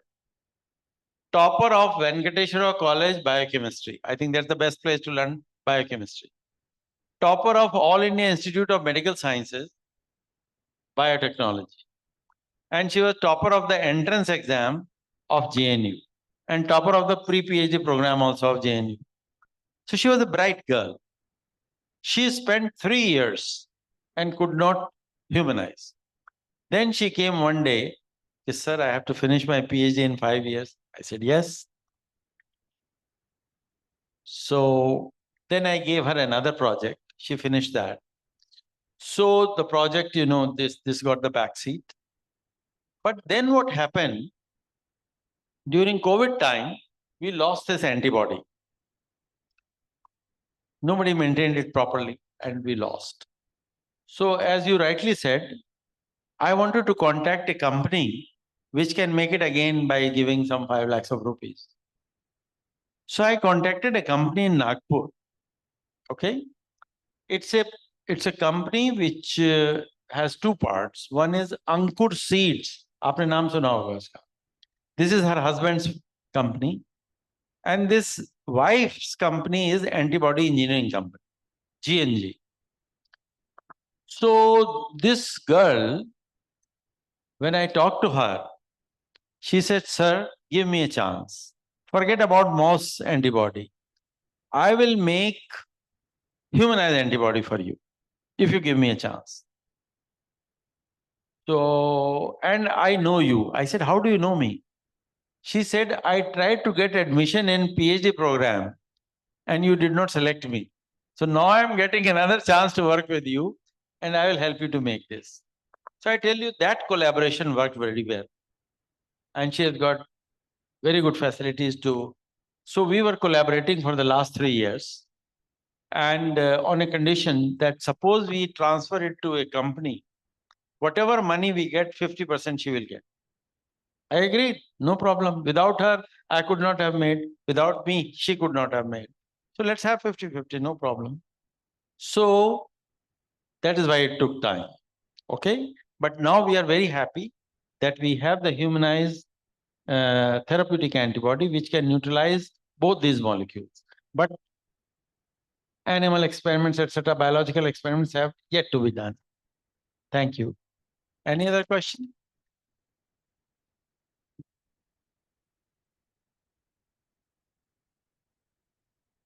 So I take the privilege of extending our heartfelt thanks to a wonderful brainstorming lecture by Professor Rakesh Bhatnagar. And we never wish that this lecture should end so early, but I think the large intestine is prepared to engulf the small intestine now.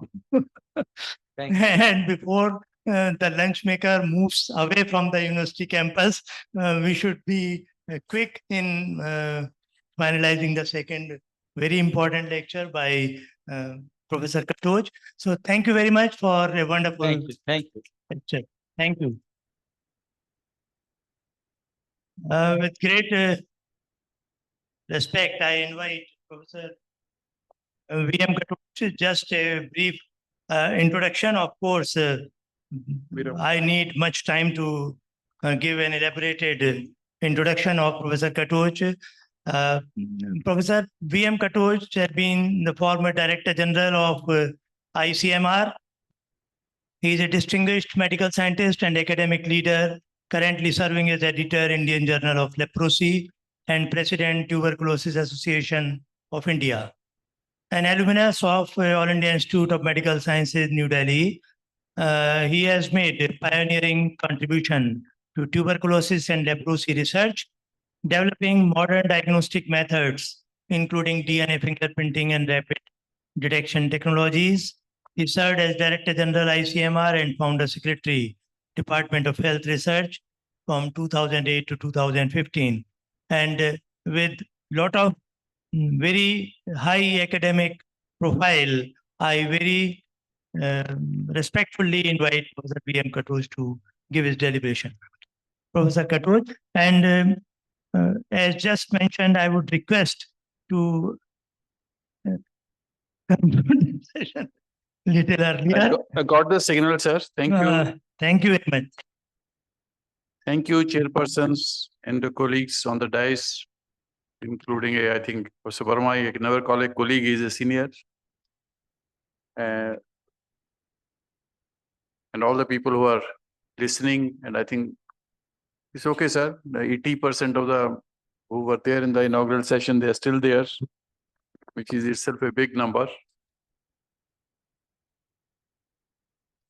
I gave this little message in those remarks, which in the inaugural session, because the conference is dedicated to ecology, actually. That is the look in the plant health, animal health, protecting them both. But the planet is beyond, it has a rich biodiversity, as I said, from unicellular to multicellular organisms. Could be plant, humans, other animals. And again mentioned, is adaptation of billions of years, actually. And it had led to symbiosis, it had led to coexistence, but it had led to something, which we don't want, that the pathogenicity also. While we specialize, specific preventive and the curative methods, management technologies, I think many have a common principles, actually. All revolve around the physics, chemistry, biology, mathematics, biology. And whether you work on plant sciences, you don't find difficulty in understanding the animal sciences, and vice versa, actually. Processes, many of them are common, actually. Technologies are common. And so that means we can work together, we can contribute to the best if we really work together. But because you can't talk on everything and I don't have expertise to talk on everything, I chose the topic this on the access to the health services, because if you want to maintain anything, whether you want to maintain the animal health, you want to maintain the plant health, that knowledge should be available to the user, whether it is a method or is a knowledge. Same now coming to the human side, that applies. It comes to the agriculture side, that applies. Coming to the other veterinary side, it applies. Those technologies have to be available to the people who need them. Now coming to the health actually. So access to the health in India is in an equitable and affordable manner, you know. I think why I'm saying this is a common thing actually. WHO talked long back, that means it is a birthright. Our constitution has that health is a birthright. Though the Republic has failed to provide to all, it has attempted, but failed. It was their own right in the 1946 actually, in the Boer Committee report. I'll refer to that also. We looked at it we got the independence, 10 years, done a lot of work done at that time. Then we have the Alma Ata Declaration came, I'll mention that also. And the successive governments after that. In between for 30, 40 years, there was a gap. But after that, the federal government also got into action. So we came out with these missions, including the present government with the emphasis on the Ayushman Bharat scheme. This is Alma Ata Declaration. You know, this talks of the health actually, physical, mental, social well-being. So that means much broad actually. And if you're not socially healthy, you can't be physically healthy or you can't be mentally healthy. If you belong to a section of society which is humiliated, which doesn't have the resources, you can't get the other side. So that means, you know, you have to make accessible all things actually. The health can be achieved by interventions which are social, which are then physical, which are then mental also. So but there the core principle is the access actually. These are 10 commandments in this actual Alma Ata Declaration. And I've mentioned only 2. The second one is the most important. That means there should be no inequalities. Everybody should have the access to the technologies, knowledge, services. I think that's something very important. Now this Boer Committee report, which is for all medical people, is something like a Bible actually. Sir Joseph Boer was a very brilliant civil servant, 200 batch officer, born in Nasik. Then, you know, he was I think secretary to Simon Commission, so many commissions. But his contribution as a health commissioner of the British India's last government, I think that's the most important one. ये क्या हो गया इसको?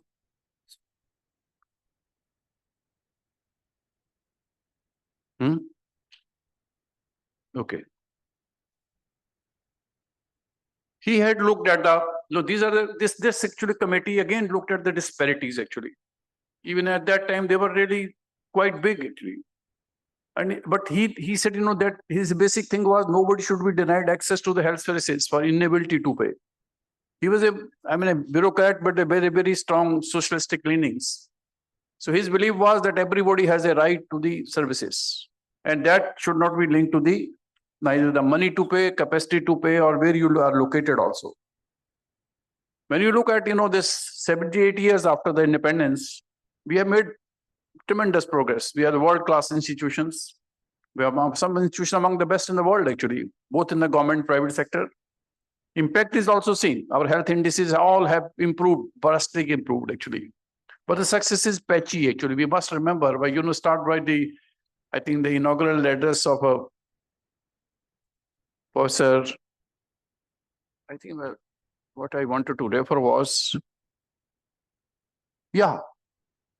see the very inaugural speech, actually, Dr. Bhatnagar mentioned of what? We should accept what we don't have, but we have not achieved, actually. So this success is patchy, actually. So we must access that, actually. And this patchy success can be overcome by doing something. Now, this patchy success means wide gap between urban and rural areas. There's a wide gap within the states. There's a wide gap within the states. Like, for example, in Rajasthan, you take the population, the periphery, very sparse, many places. Services are very far off. They all have to rush to the cities. Not because the doctors are incompetent. If they exist, they perhaps they're competent. I've seen the competence of the doctors working in the state system many times, more, rather quite often better than the person in the medical college. But the point is, he doesn't have access to the technology actually. So patients have to rush. Why? Because the technology is not available there in the periphery. So this can be met, this can be changed by looking at what you call point of care technologies, whether for diagnosis or for therapy or for monitoring. Now, these point of care technologies, they should be available at the doorsteps actually. They should be there to available to everybody in the periphery. But then the people also should be comfortable in using them. So that means the competency, the quality assurance, all should be assured at the same time. These point of care technologies, they provide access to the modern method. They could be by small strips, small sensor-based machines, or by the e-health solutions, m-health solutions, by which you can monitor them and then take a decision whether it's the same diagnosis or not there. With the artificial intelligence, that's all becoming even far better also, but I think that's the way they work actually. But AI should be developed on the Indian data. It should be worked on your own original data. It should be tested on your own data. Only then it has a meaning actually. Look at, we have a huge number developed already. The number of point of care technologies available for infectious diseases. Some use the synthetic biology platform. Some use the molecular diagnosis. Point of care is available in the periphery everywhere now actually. After the COVID, it is available in much greater way also. But already they were developed for the TB, several other conditions. For women health, you got the cancer, but you have the machines which are, only 1/10 of the cost of what people use in the urban cities. By them, you can detect the cancers very easily, actually. They're not available to the people. But thermal screening for the breast cancer and just using the analysis, it's developed in India itself. Many things for the mother and child health by which you can diagnose the complications much earlier. For nutritional disorders, you can diagnose them. Various NCDs, cancers, genetic disorders. You can provide the emergency medical care right in the periphery, even without developing the institutions. As I said, the point of care for the infectious diseases, there are synthetic biology-based approaches, there are synthetic strips to detect the antigens or antibodies, lab-on-chip devices. You're going to our engineering institutions have done far better actually. They're able to develop any method we want actually. Somehow the medical side has lacked. Like you example, this electronic nose actually. This was not developed in India for the first time to develop elsewhere. Just even without culture, you can identify in the pus which organism is there, right on the lesion itself. So you can constitute, you can give the therapy right in the beginning itself. So the real-time PCR, when PCR came in late 80s, early 90s, afterward, we never thought, that can be available in the periphery. No, the real-time PCR are available right in the periphery, the PSC, CSC level actually. With a smartphone, you can analyze them. This is the one, platform developed in India. I'll mention you that is TrueNet. This is available for more than 30 pathogens, including TB, COVID, typhus fever, so many of them. And in 48 hours, with 40 years of training, any technician in the periphery can do it actually. And this is I think more than 3,000 machines are already available in the countryside. This is a system. I was very lucky to be, monitoring the process when this was coming up, getting developed. I was heading in the ICMR. I was a secretary also in the government. So we constituted a committee to monitor the progress. Done by this was a group of 17 people, most of them scientists from Indian Institute of Science. They resigned their job. They became entrepreneurs. They got some funding. Then the funding came from DBT mostly. But then they told that these machines, they kept on evolving, changing. We were monitoring, very tightly monitoring actually. And they kept on changing, kept on improving. And then this became the best test for the tuberculosis available for at least 5 years back. And globally also tested everywhere, available part of our program by which you can detect, you can do the drug resistance. And when the COVID came, same machine could be used for COVID because just by changing the chip, you can take the assay to something else actually. So 30 diseases can be picked up at the moment by this in the periphery. This is all diseases which I'm talking about. So I think, this tells you the evolution, the way of looking at the world actually. You can really think of creating technology and reaching out to the people and then becoming successful at the country level and then at the global level also. I said that for tuberculosis is a rampant problem, but then this platform changed the whole outlook actually. The gene expert was very expensive. It was the more elitist. You required air-conditioned labs. Nothing. It doesn't require anything actually. Right in the CSC level, this works. We tested in 100 districts, and I said within 48 hours of the training, the same technician with a high school qualification, they could do right. So it doesn't need a very high profile people actually.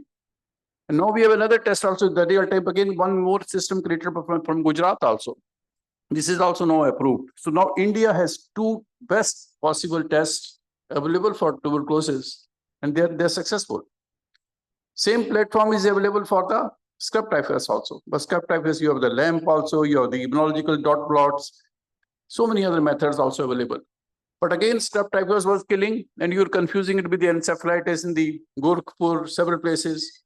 By the time the diagnosis was made, the child's brain was already half dead actually. So a lot of disabilities, even if you survive.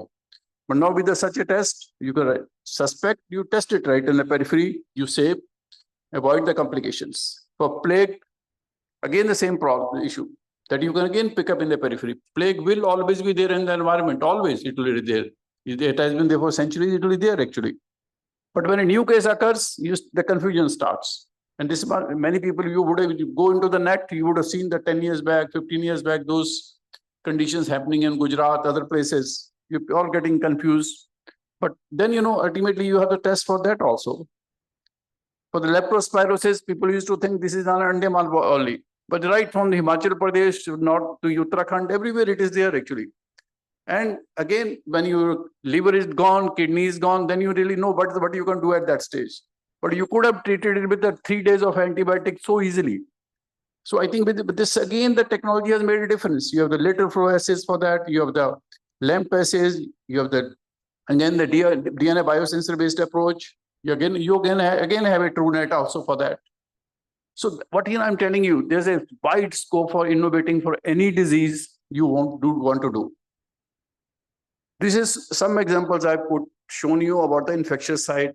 I talked to you, the same type of platforms are available for the non-communicable diseases. They are there for the women's health, for the cancer. They are there for the pregnancies. Where the targets have been identified by biochemistry. They have been identified by your molecular biology. But then you could convert them into the test actually. But when you look at, again, the periphery, you need the very good emergency services actually. Again, that same issue actually. Now you need tools which you can interpret, you can intervene. Even the echocardiography can be put in the pocket. And they say same size actually. You can do the echo and you can send to anybody, or you can interpret also. The pocket echography is available actually. Same way the point of care ultrasounds are available. So right in the emergency, right in the periphery, you can do it actually. You need not be really going to a specialized hospital which takes a lot of money actually. Then ambulance which can be equipped with the CT, point of care lab, telemedicine facilities, they are available and they are being used in several places within the country also. There are small mass spectrometers, very small one, which can be there in every emergency actually. So any poisoning case right in the beginning can be identified. You won't need to send to a forensic lab or to other places actually. So these make a difference in treating the emergency in the periphery. Now the artificial intelligence. Now this is a word, this is a pandemic which is already out. We had a COVID pandemic. We didn't like it. And when this pandemic started in 1955, this is not the new one. John McCarthy, the originator, he coined this term in 1955. And he said, what is the science of engineering making intelligent machines, including this? This is in the paper, his paper actually. So, and this was again, the goal is this, you can do so many applications which requires a lot of human labor. And so you need to replace it actually. And it can replace the human role also in several ways, the interpretation, everything. This is all known to you, each of you known to you. No, but in 1970s, when the first AI-based the tool came for sepsis, ultimately people didn't use it actually. They thought there's no use actually. That with the current guidelines are good enough actually. So why you should waste your time on that? And so that means they didn't blindly choose it. But now in the, I think 3-4 years back, when this new pandemic came, I think this time it is overtaken. Everybody is a fan. Everybody is enamored by that. Right from a CM to PM to DM, everybody is enamored. And all the ministers, everybody is enamored. And it has a potential actually. You can see, you can do so many things so quickly actually. You could do that even 70 years back also, 50 years back also. But at that time, the outlook was conservative. You don't want to be overled by something. But, the point was, when you have seen a success, you have seen the potential, then you should be available, you should be really thinking of how to use it actually. Government has already invested. Government wants the people to be using in a proper way. And I looked at, this a few months back, already 7 companies had already moved with the money. They have created the system. This is Indian setups actually.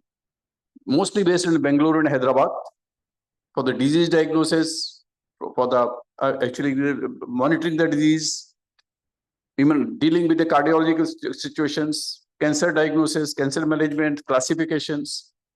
Now the tool again developed by one Manju. Anyway, I think no follow something Manjunath, she's a lady from the Bangalore only. So there's a breast cancer screening, which is based on the thermal imaging, but you send the image, goes back and you analyze immediately. So there are tools available for imaging, neuroscience, genomics. All things have been developed in the last 3-4 years from India itself, actually. I think, but look at the totality. We have the best preference, priority areas are cancer. Already happening. Techniques based on clinical diagnosis, techniques based on the histopathology, combining genomics, combining imaging. There are such projects already are making good success. We have for the tuberculosis, for respiratory diseases, including not only the imaging, even by the sounds, you can identify a lot of things. So, I mean, those are projects are already making a big success for diabetic management, for the lung management, for cardiology, I said, dermatology, for so many dermatology conditions. Dermatologists are not everywhere, so people have developed the tools based on that. So this has made a success already. But something which my own experience I served. I happen to chair the national project actually, the committee of the expert committee. They developed based on a tool, based on an institute, based on the images from our National Tuberculosis Institution from Chennai. They have a huge number of X-rays, well done. They developed it, then we try to apply it everywhere. It is not applicable actually. Because who needs this tool? The tool, they were very good for the specialized institutions. But the periphery is not specialized. They use wide variety of machines. The technologies are differences. And then ultimately, you want a reader, you want a tool, you need a tool for a periphery. You need a tool for PSC doctor, you need a tool for working in the clinics, you need a tool for the CSC doctors. And the tool which was coming with trained on a information from a good institution was hardly applicable. I said, nothing doing. You take from the whole country. We selected 18 medical colleges across the country.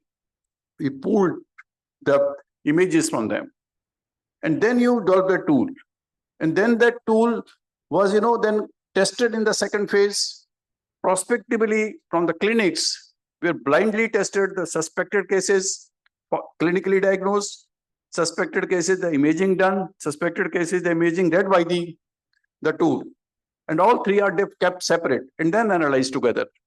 And then you look at, you came out with by a very rapid, very difficult exercise of nearly 1 year, a tool which is what works more than 90% sensitive.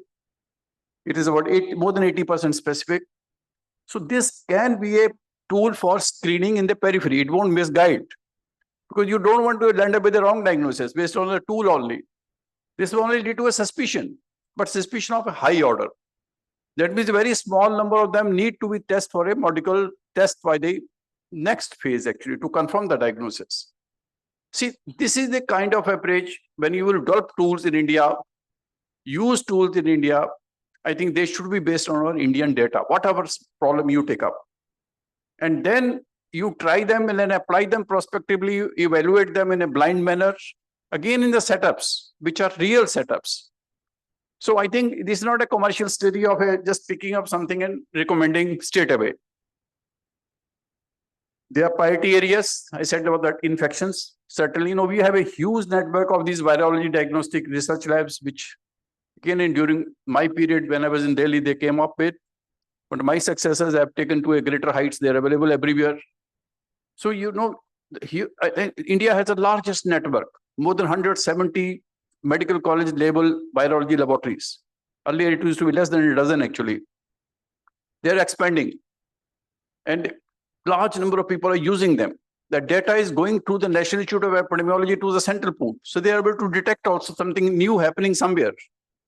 Now, we want everybody to be empowered. So if you're in the health sector, you want who's to be empowered? The people, clinicians in the periphery, the people in the periphery, people where they are. And that's the market actually.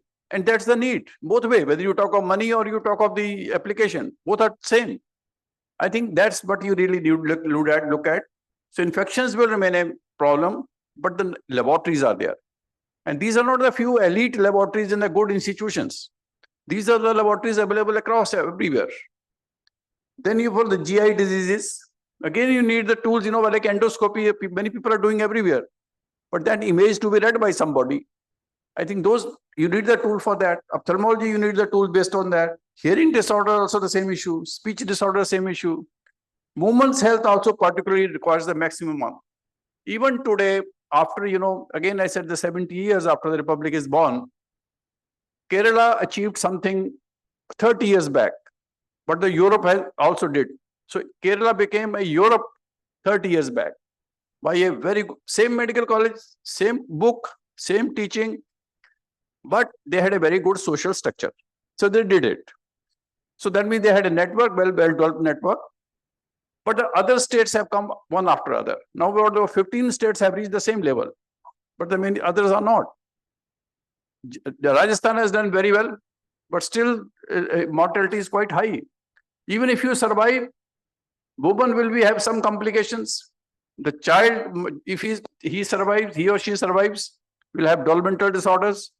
So I think, you need the tools to develop for everything actually. Tools for development, tools for mental health, tools for your social interventions. So large opportunities actually to save lives, but then to contribute to the development actually.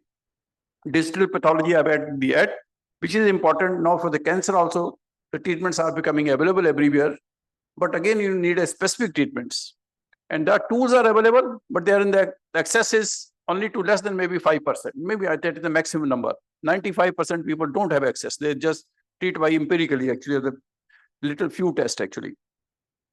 The last part is the gene sequencing, We want to diagnose the genetic disorders in time. Because for many of them, there is a prevention. For many of them, there is an intervention also. For many of them, you will develop new methods also. And the genome sequencing have become very cheap, actually, very inexpensive. A lot of companies are available. But, challenge is the interpretation. They interpret it and again interpret based on no follow-ups actually. Those informations are not related with the epigenetics at all. But why is a disease develops at 20 years? If the gene was present in the birth, why for 20 years nothing happened? Somewhere it doesn't happen up to 50 years. So that means there were modifiers available actually. There were epigenetic modifiers available which could protect actually. So ultimately the science is to be built around that actually. So ultimately, if you want to predict something, this is going to happen. So take either a preventive, you may start aborting everything which you think is abnormal, but that's not really not true. You're already killing. So the genetic disorders have to be correctly interpreted. The technology provides you a way to dissect. Technology doesn't provide you, the sequencing technology I'm talking, doesn't provide you the answer. That answer has to be found by the appropriate algorithms to interpret based on the data, and then coming with a tool to intervene, advice to intervene, whether it's a counseling or an intervention. So the diagnosis of genetic disorders, their accurate diagnosis, better diagnosis, and then better advice or better intervention. All four things can happen if you develop tools based on a large, huge data, good follow-up, and then coming with the conclusions. So for the children, for the youngsters who want to be really user of AI, AI provides a very powerful tool to analyze, but it provides a better tool to analyze if you have a strategy to analyze, if you have a data to analyze, and if you have a prospectively a way to ask questions. I think that's something which is very important. So when you look at the future, you need evidence-based policy decisions by state and central governments based on the needs of the people. Then you need but we have a mechanism for that. We have a model rural health search units in 38 places, which are from the Department of Health Research. They're doing an excellent job, actually. They're the ICMR institution, medical college of that place. Earlier, it was only government medical college. I made the scheme, so I was a government-centric person at that time. So I said, nothing, it should be a government medical college. But then now, ultimately, the present secretary has made a difference that even it could be a private college also. The private people are also getting the funding. So partnership could be between a private institution, private university, ICMR institution, and the state health system. There, you really can decide what is happening in the countryside. Then you can decide which technology to analyze, which technology to introduce, and then see the impact. And these 38 units spread across the country, I think they are doing a marvelous job. The first unit we did in Ghatampur, again, not my credit, my wife developed it actually. It was a place close to the Kanpur. They had a lot of problems with leprosy, tuberculosis, nutritional disorders. When this unit was established, they came out, how you can solve the problems right in the periphery without need to refer to the center. After it is introduced in the countrywide, the best unit has happened in the Hanu in Maharashtra. In 10 years, they have shown, what the for tribal people, all molecular methods are available. All this, they can identify even snakes. They can identify how to do the best intervention for snake bites, how to look at the nutritional disorder, how to look at the woman's health. So ultimately, successes are happening. They're happening through systems which are, I think, with a government-led, but with a lot more participation of the private players also.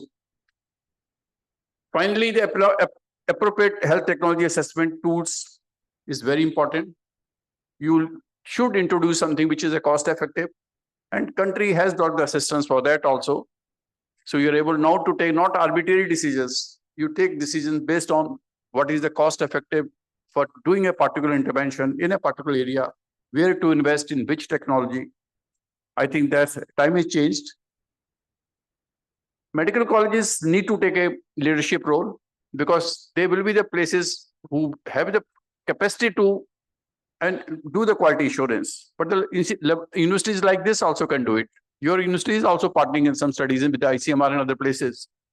But it has to have a long-term agenda, actually, defined agenda. Institute like AIMS, PGI, JIPMER, they have the leadership roles, actually. They should not really look at the specialized care they provide.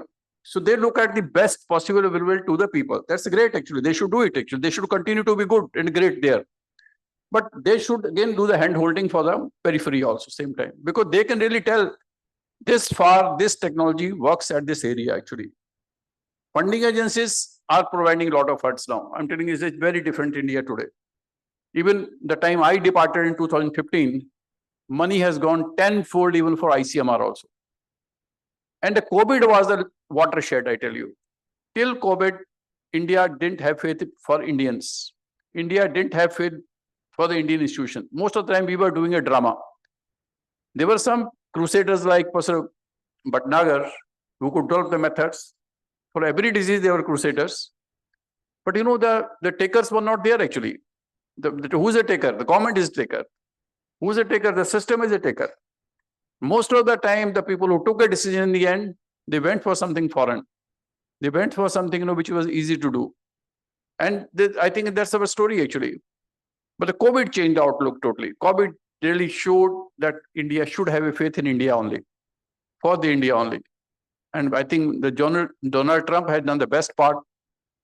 What he did now, I think that strengthened that process.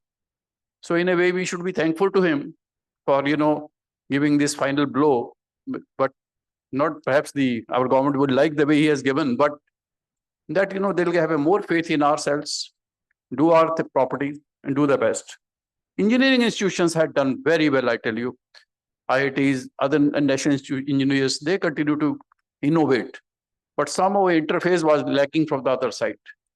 So tomorrow, I think we look at the journey, I think it's a mixed journey, but this journey is telling that it's changing for the better. But the unmet need is really immense, actually. The capacity to do is immense. India, even today, is responsible to less than 2% of the innovations overall in the health sector, total one, any area you take up. And we are 16% of the world's population, and we have a huge problem. We have a huge market. So again, I think again conclude by paying tribute today to Dr. Rakesh Bhatnagar, what he said in his inaugural address, that part on the innovation side, we need to do a lot. But if we do a lot, we make a huge changes socially, economically, and also health-wise. There's no doubt on part. And in my view, there's no other way. That's the only way to go forward. This last slide, this is the one I take a quote. I've been a very strong fan of late president. Because whenever the time I got the opportunity to work with him, I think he is a very, very inspiring figure. Dream big. I think he remained a dreamer till the end, whether the dreams were right or wrong. Back it up with the keen observation, hard work, and diligence to achieve it. And I think we can achieve 100% of what we want to do if we sustain. Best wishes. Jai Hind.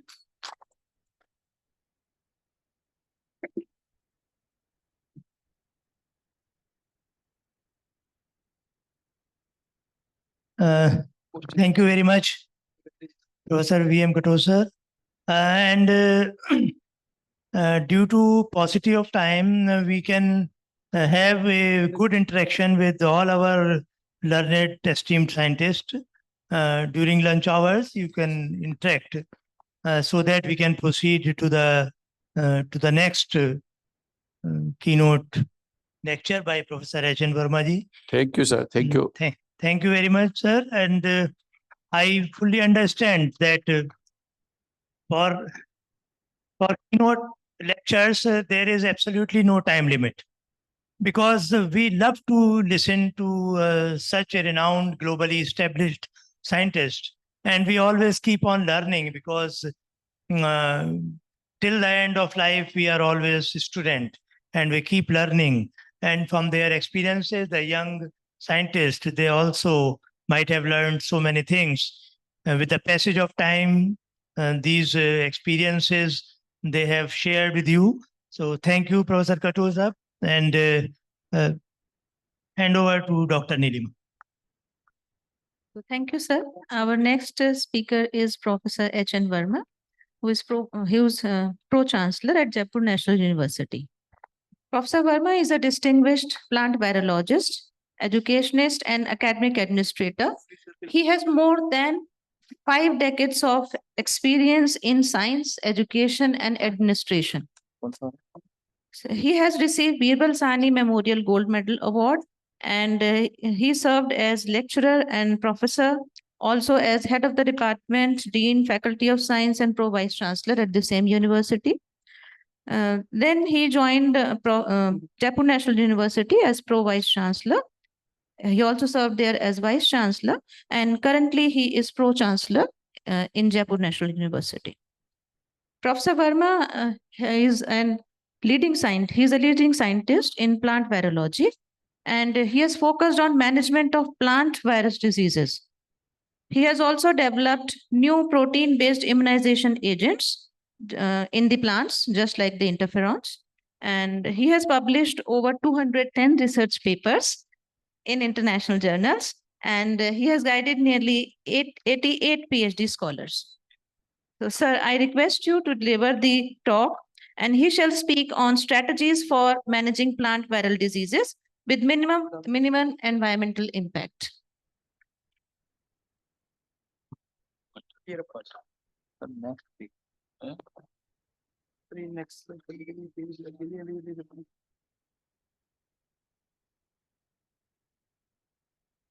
good answer to all of you.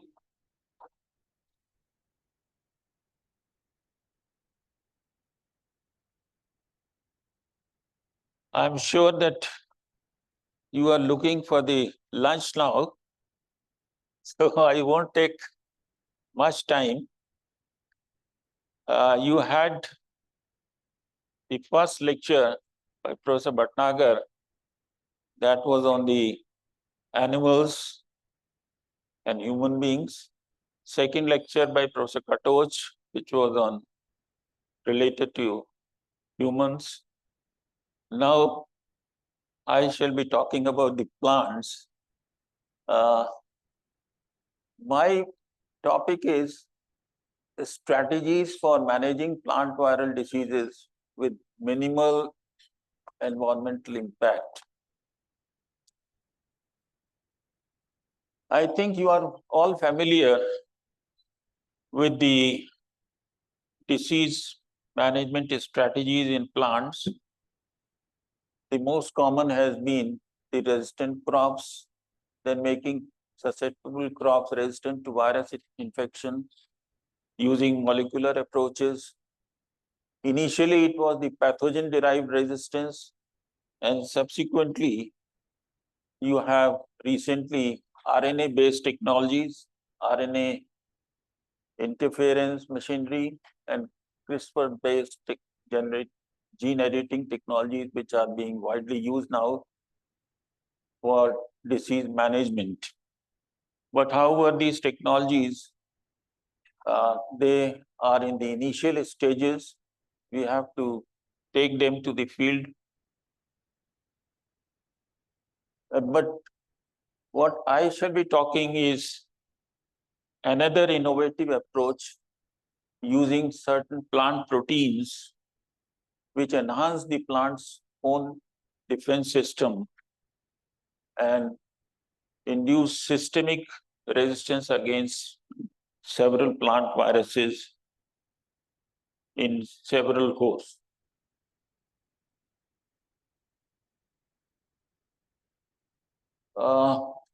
We did a lot of screening of lot of plants, and after screening about 250 or more than 250 plants growing wild in nature,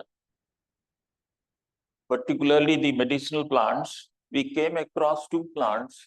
One was the Borhavia diffusa and another was the Clerodendron maculeatum.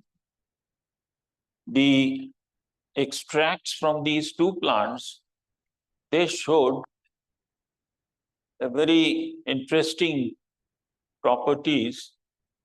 When they were sprayed on the susceptible hosts, they induced resistance against plant viruses in several hosts. You prepare the aqueous extract of these, the roots of the Borhavia diffusa or the leaves of the Clerodendron maculatum plants.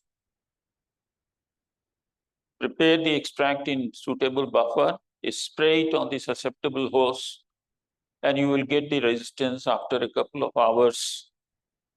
If you inoculate these sprayed plants subsequently with the even very high titer of the virus. So we started working on these two plants.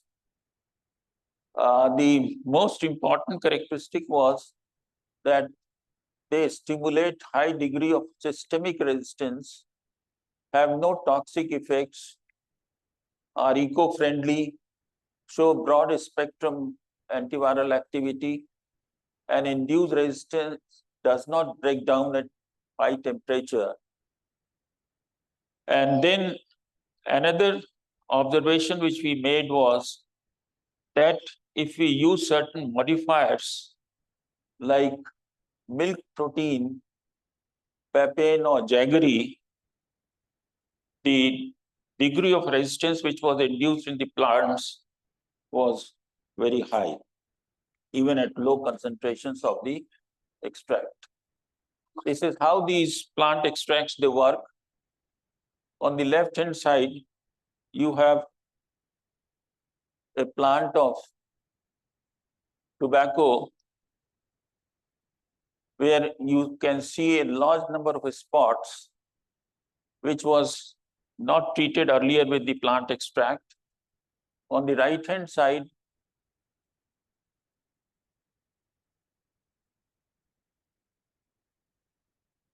can I have this pointer? Pointer.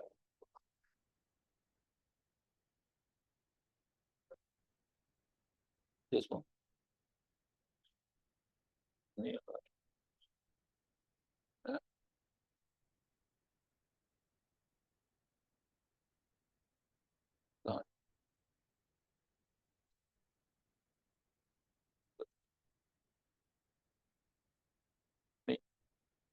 But okay, I'm talking about this particular plant where you can see the CA and BD I have written.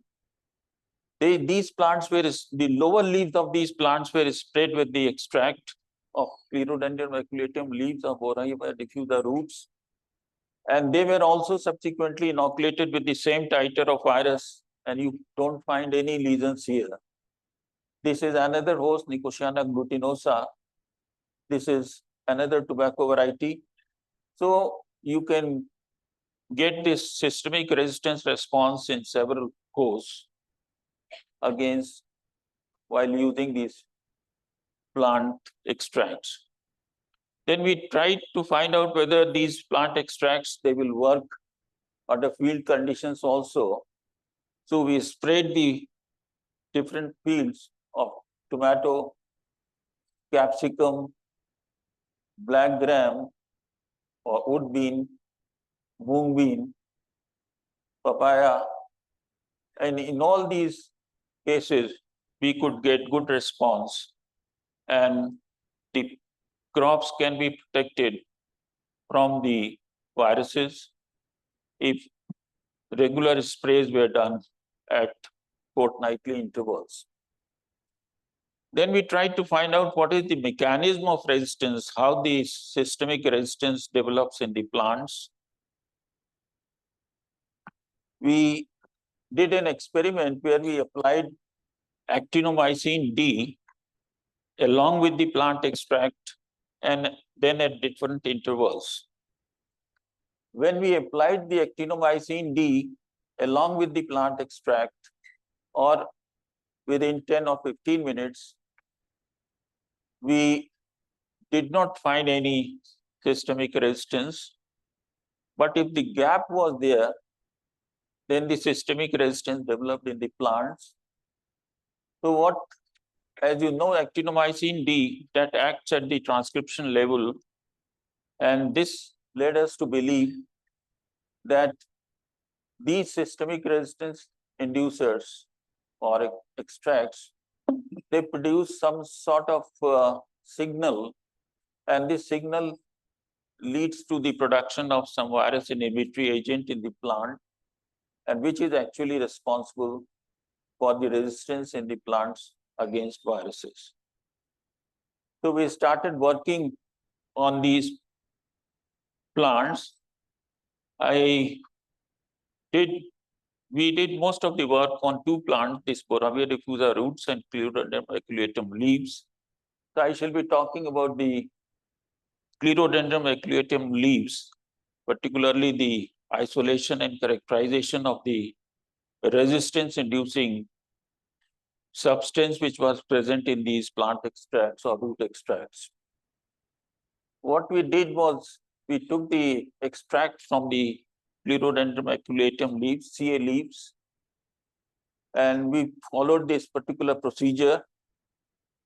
We used the ammonium sulfate.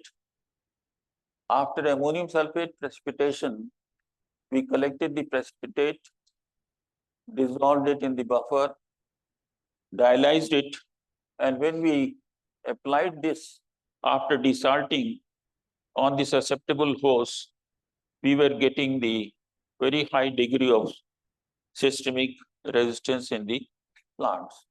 So this shows that the virus inhibitory agent which is present in the plants may be some protein.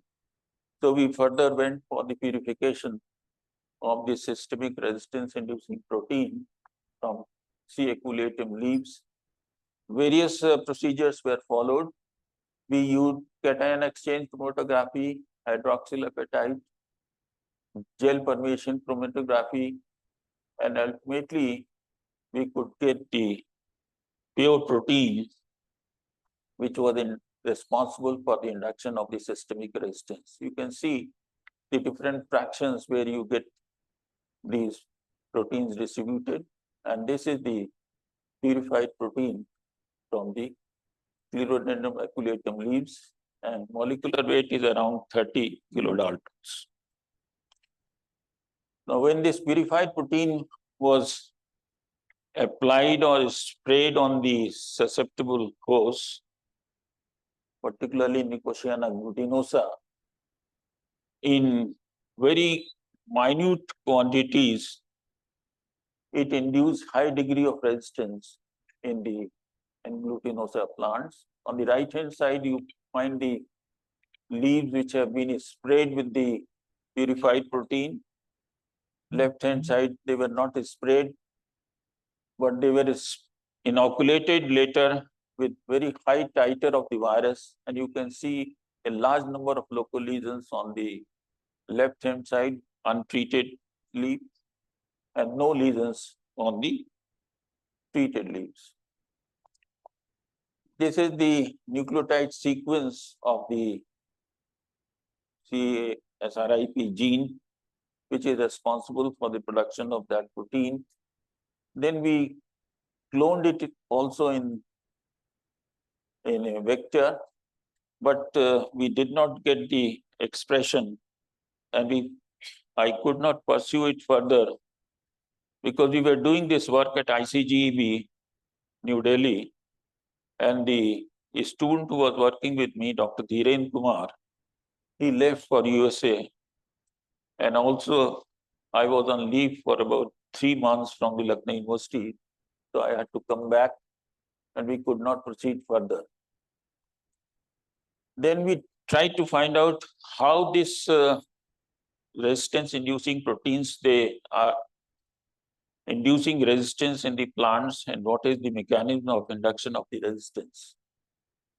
When we apply these proteins on the lower leaves of the plants, and we take the upper leaves of the plants on which the lower leaves have been sprayed with the purified protein, we find that in such plants,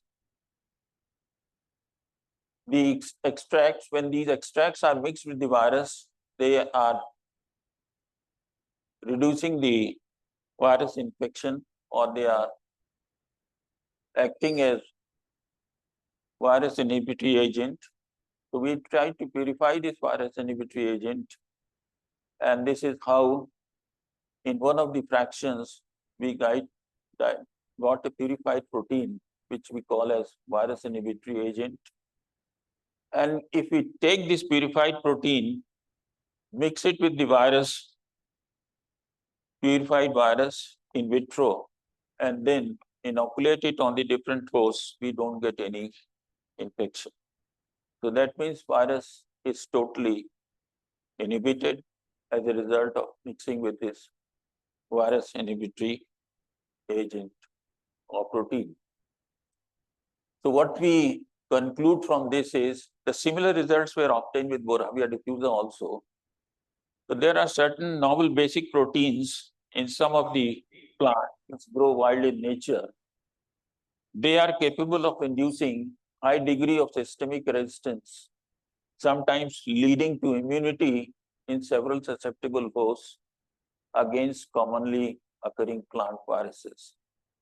The VIA formation was observed in several hosts upon treatment with SRIs. As Professor Bhatnagar was telling me, several students were associated with this work, some initially, then subsequently they were doing on various aspects. Now, this VIA formation was observed in several posts upon treatment with SRIs. The VIA synthesizes neither virus-specific nor host-specific.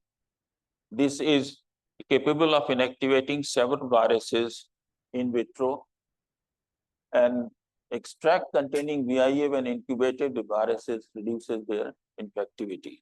So this is how these proteins, they work. Presumably, there is a gene in the susceptible host which is responsible for the resistance, but somehow this gene is in a repressed state and this has to be activated. This needs to be activated. And these plant proteins, basic proteins, what they are doing is they are activating that particular gene, and then this particular gene synthesizes that virus inhibitory agent or virus inhibitory protein, which ultimately combines with the virus and doesn't allow it to multiply. So this is how they work.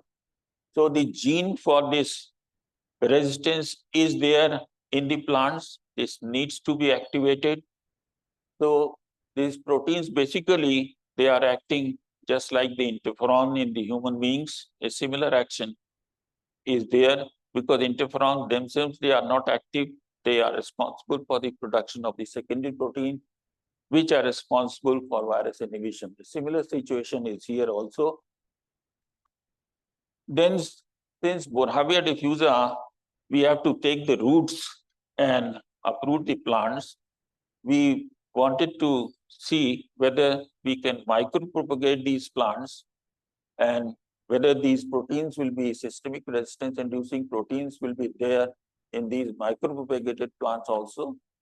So luckily, we were successful in micropropagating these plants, and then these micropropagated plants, they also showed similar activity, but in some cases, after changing the composition of the nutrient medium, we could get the higher amount of the proteins also. So these phytoproteins, they act, promote plant growth, promote rooting, increase crop yield, promote flowering, and control virus diseases. This is the detail how these proteins initially, you take the novel basic proteins from Borrelia diffusa. The basic protein from Borrelia diffusa has 34 kilodaltons molecular weight.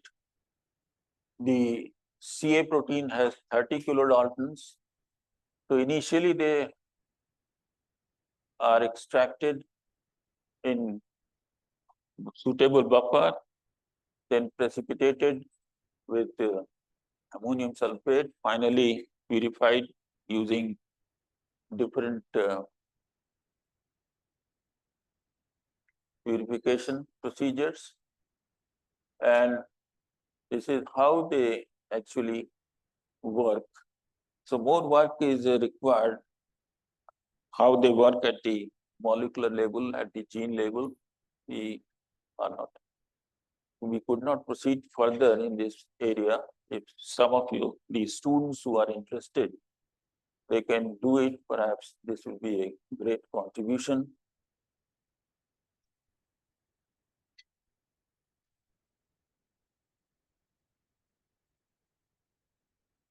There are multiple delivery systems for these formulations. They can, seed treatment can be done, seedling dip treatment can be done. Then addition to culture medium is also successful. We have been able to control some citrus viruses. Then foliar sprays is the most common method. The management program is an effective bio-based strategy of crop protection, and future research in the area will generate fundamental formation on how the basic proteins act at molecular gene level. The plant protein-based technology provides a simple method of triggering resistant gene expression in the susceptible host. The technology has been successfully used for developing crops such as tobacco, tomatoes, several cucurbits, food, mung beans, papaya. The challenges which may be faced by RNA-based technologies in agriculture may not be applicable in case of plant protein-based resistance, such as regulatory hurdles, biosafety concerns, public acceptance, and then moreover, the concentration at which these RNA can be used, should be used. Now, recently, these approaches of RNA-based technologies, they are being used and they have been found successful in protecting the crops against plant pathogenic viruses. Potential applications of exogenous single-stranded RNAs in plant protection and crop improvement are being widely explored. They are still at the laboratory stage. They have not been done on the field trials. Then CRISPR-based approaches offer another promising avenue for engineering virus resistance in crops. This technology enables precise editing of plant genome. Researchers can introduce targeted mutations in viral susceptible genes or disrupt essential viral sequences and provide crops with a durable resistance to infections. What I want to emphasize is by combining plant protein-based strategies and RNA-based approaches, researchers can develop multi-layered defense systems that target different stages of the viral replication cycle. The integration of these technologies with conventional breeding methods may offer opportunities for developing virus-resistant crop varieties with better agronomic traits. So collaborative efforts between different stakeholders are essential for advancing these technologies. I think there are a number of publications related to this area. I'm not going into details. So thank you so much.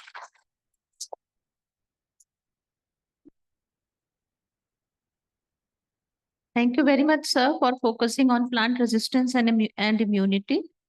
So your research has direct application in plant disease management. And this is a very important area because it directly affects the quality of the agricultural products. And if the quality of the agricultural products will be low, then it will directly affect the national economy also. So this is very, very important area. So thank you very much, sir. And I encourage the students, if anybody has any questions, maybe you can have some questions during the tea break or lunch hours. Okay. Thank you. Thank you so much, Bhai. Thank you very much, Dr. Nilima, for concluding this very important lecture by Professor H.N. Verma ji. So, this very important technical session has started with anthrax and ended with plants. So plants are ultimate remedy of all these viruses, because viruses being a link between living and non-living, in the modern science, there is no remedy to viruses except plant, which we all witnessed during COVID-19, that the immune system was boosted by using phytochemicals and different types of antiviral formulations. So this session started with a very informative lecture by Professor Rakesh Bhatnagar ji. He focused on anthrax, and I remember once upon a time when the anthrax epidemic was there, the people, they were frightened of opening or closing an envelope so that the anthrax may not enter into their system. And that was the time it was as fearful as COVID-19. And it was called rightly by Professor Bhatnagar as bioterrorism. I remember such type of bioterrorism was also there in Achar Rajneesh ashram by Salmonella. And similar type of techniques are being adopted by the miscreants or by the uh, people who do not want a stable society. So another lecture by Professor Katoch was very informative, and he focused mainly on different systems which are affecting our health, particularly on human health. His lecture was brainstorming, and many of us, particularly the young scientists, they might have learned that how different types of technologies and technological interventions they can help the improvement of human health by using various techniques for disease diagnosis and for disease treatment.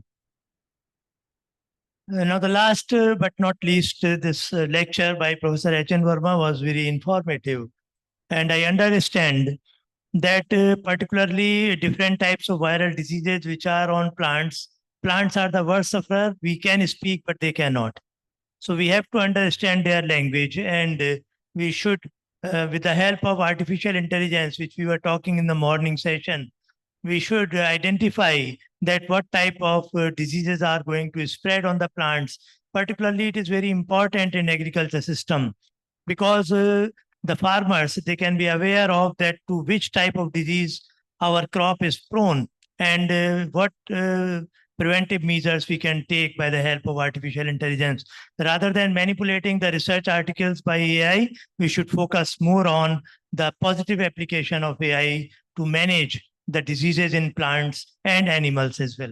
So with these three very important lectures in this session, we thank you all very much for physical presence and for patient hearing, and to all our learned speakers for sparing lot of time to disseminate this very important informations to all. Thank you all very much, and let us join for lunch. Thank you. I would like to extend a thank you note to our chairperson and co-chairperson, Professor S.K. Bhatnagar sir and Professor Nilima Kumari ma'am. Regarding the lunch break, there are certain important announcements. We will meet, first of all, at 3 p.m. again, but not here. We'll be meeting in D block, first floor. ASCO Seminar Hall is one of the venues, and the second venue is third floor, Moot Court. So the participants kindly make a note of it. There are two venues, first floor, ASCO Seminar Hall, and third floor, Moot Court. And it's in the D block, not in this block. Secondly, I would now request all outside participants, your lunch has been arranged in the student lounge again, which is right next to the auditorium. I request the VIPs to kindly proceed to the VIP lounge for their lunch. All the students of Amity who are registered in the conference, kindly proceed to the mess to have your lunch. Thank you so much. We will again meet back sharp at 3 p.m. at the respective venue, which I had just informed to you. Thank you all for a patient hearing. Have a great day ahead. Thank you so much.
अरे पकड़ना sir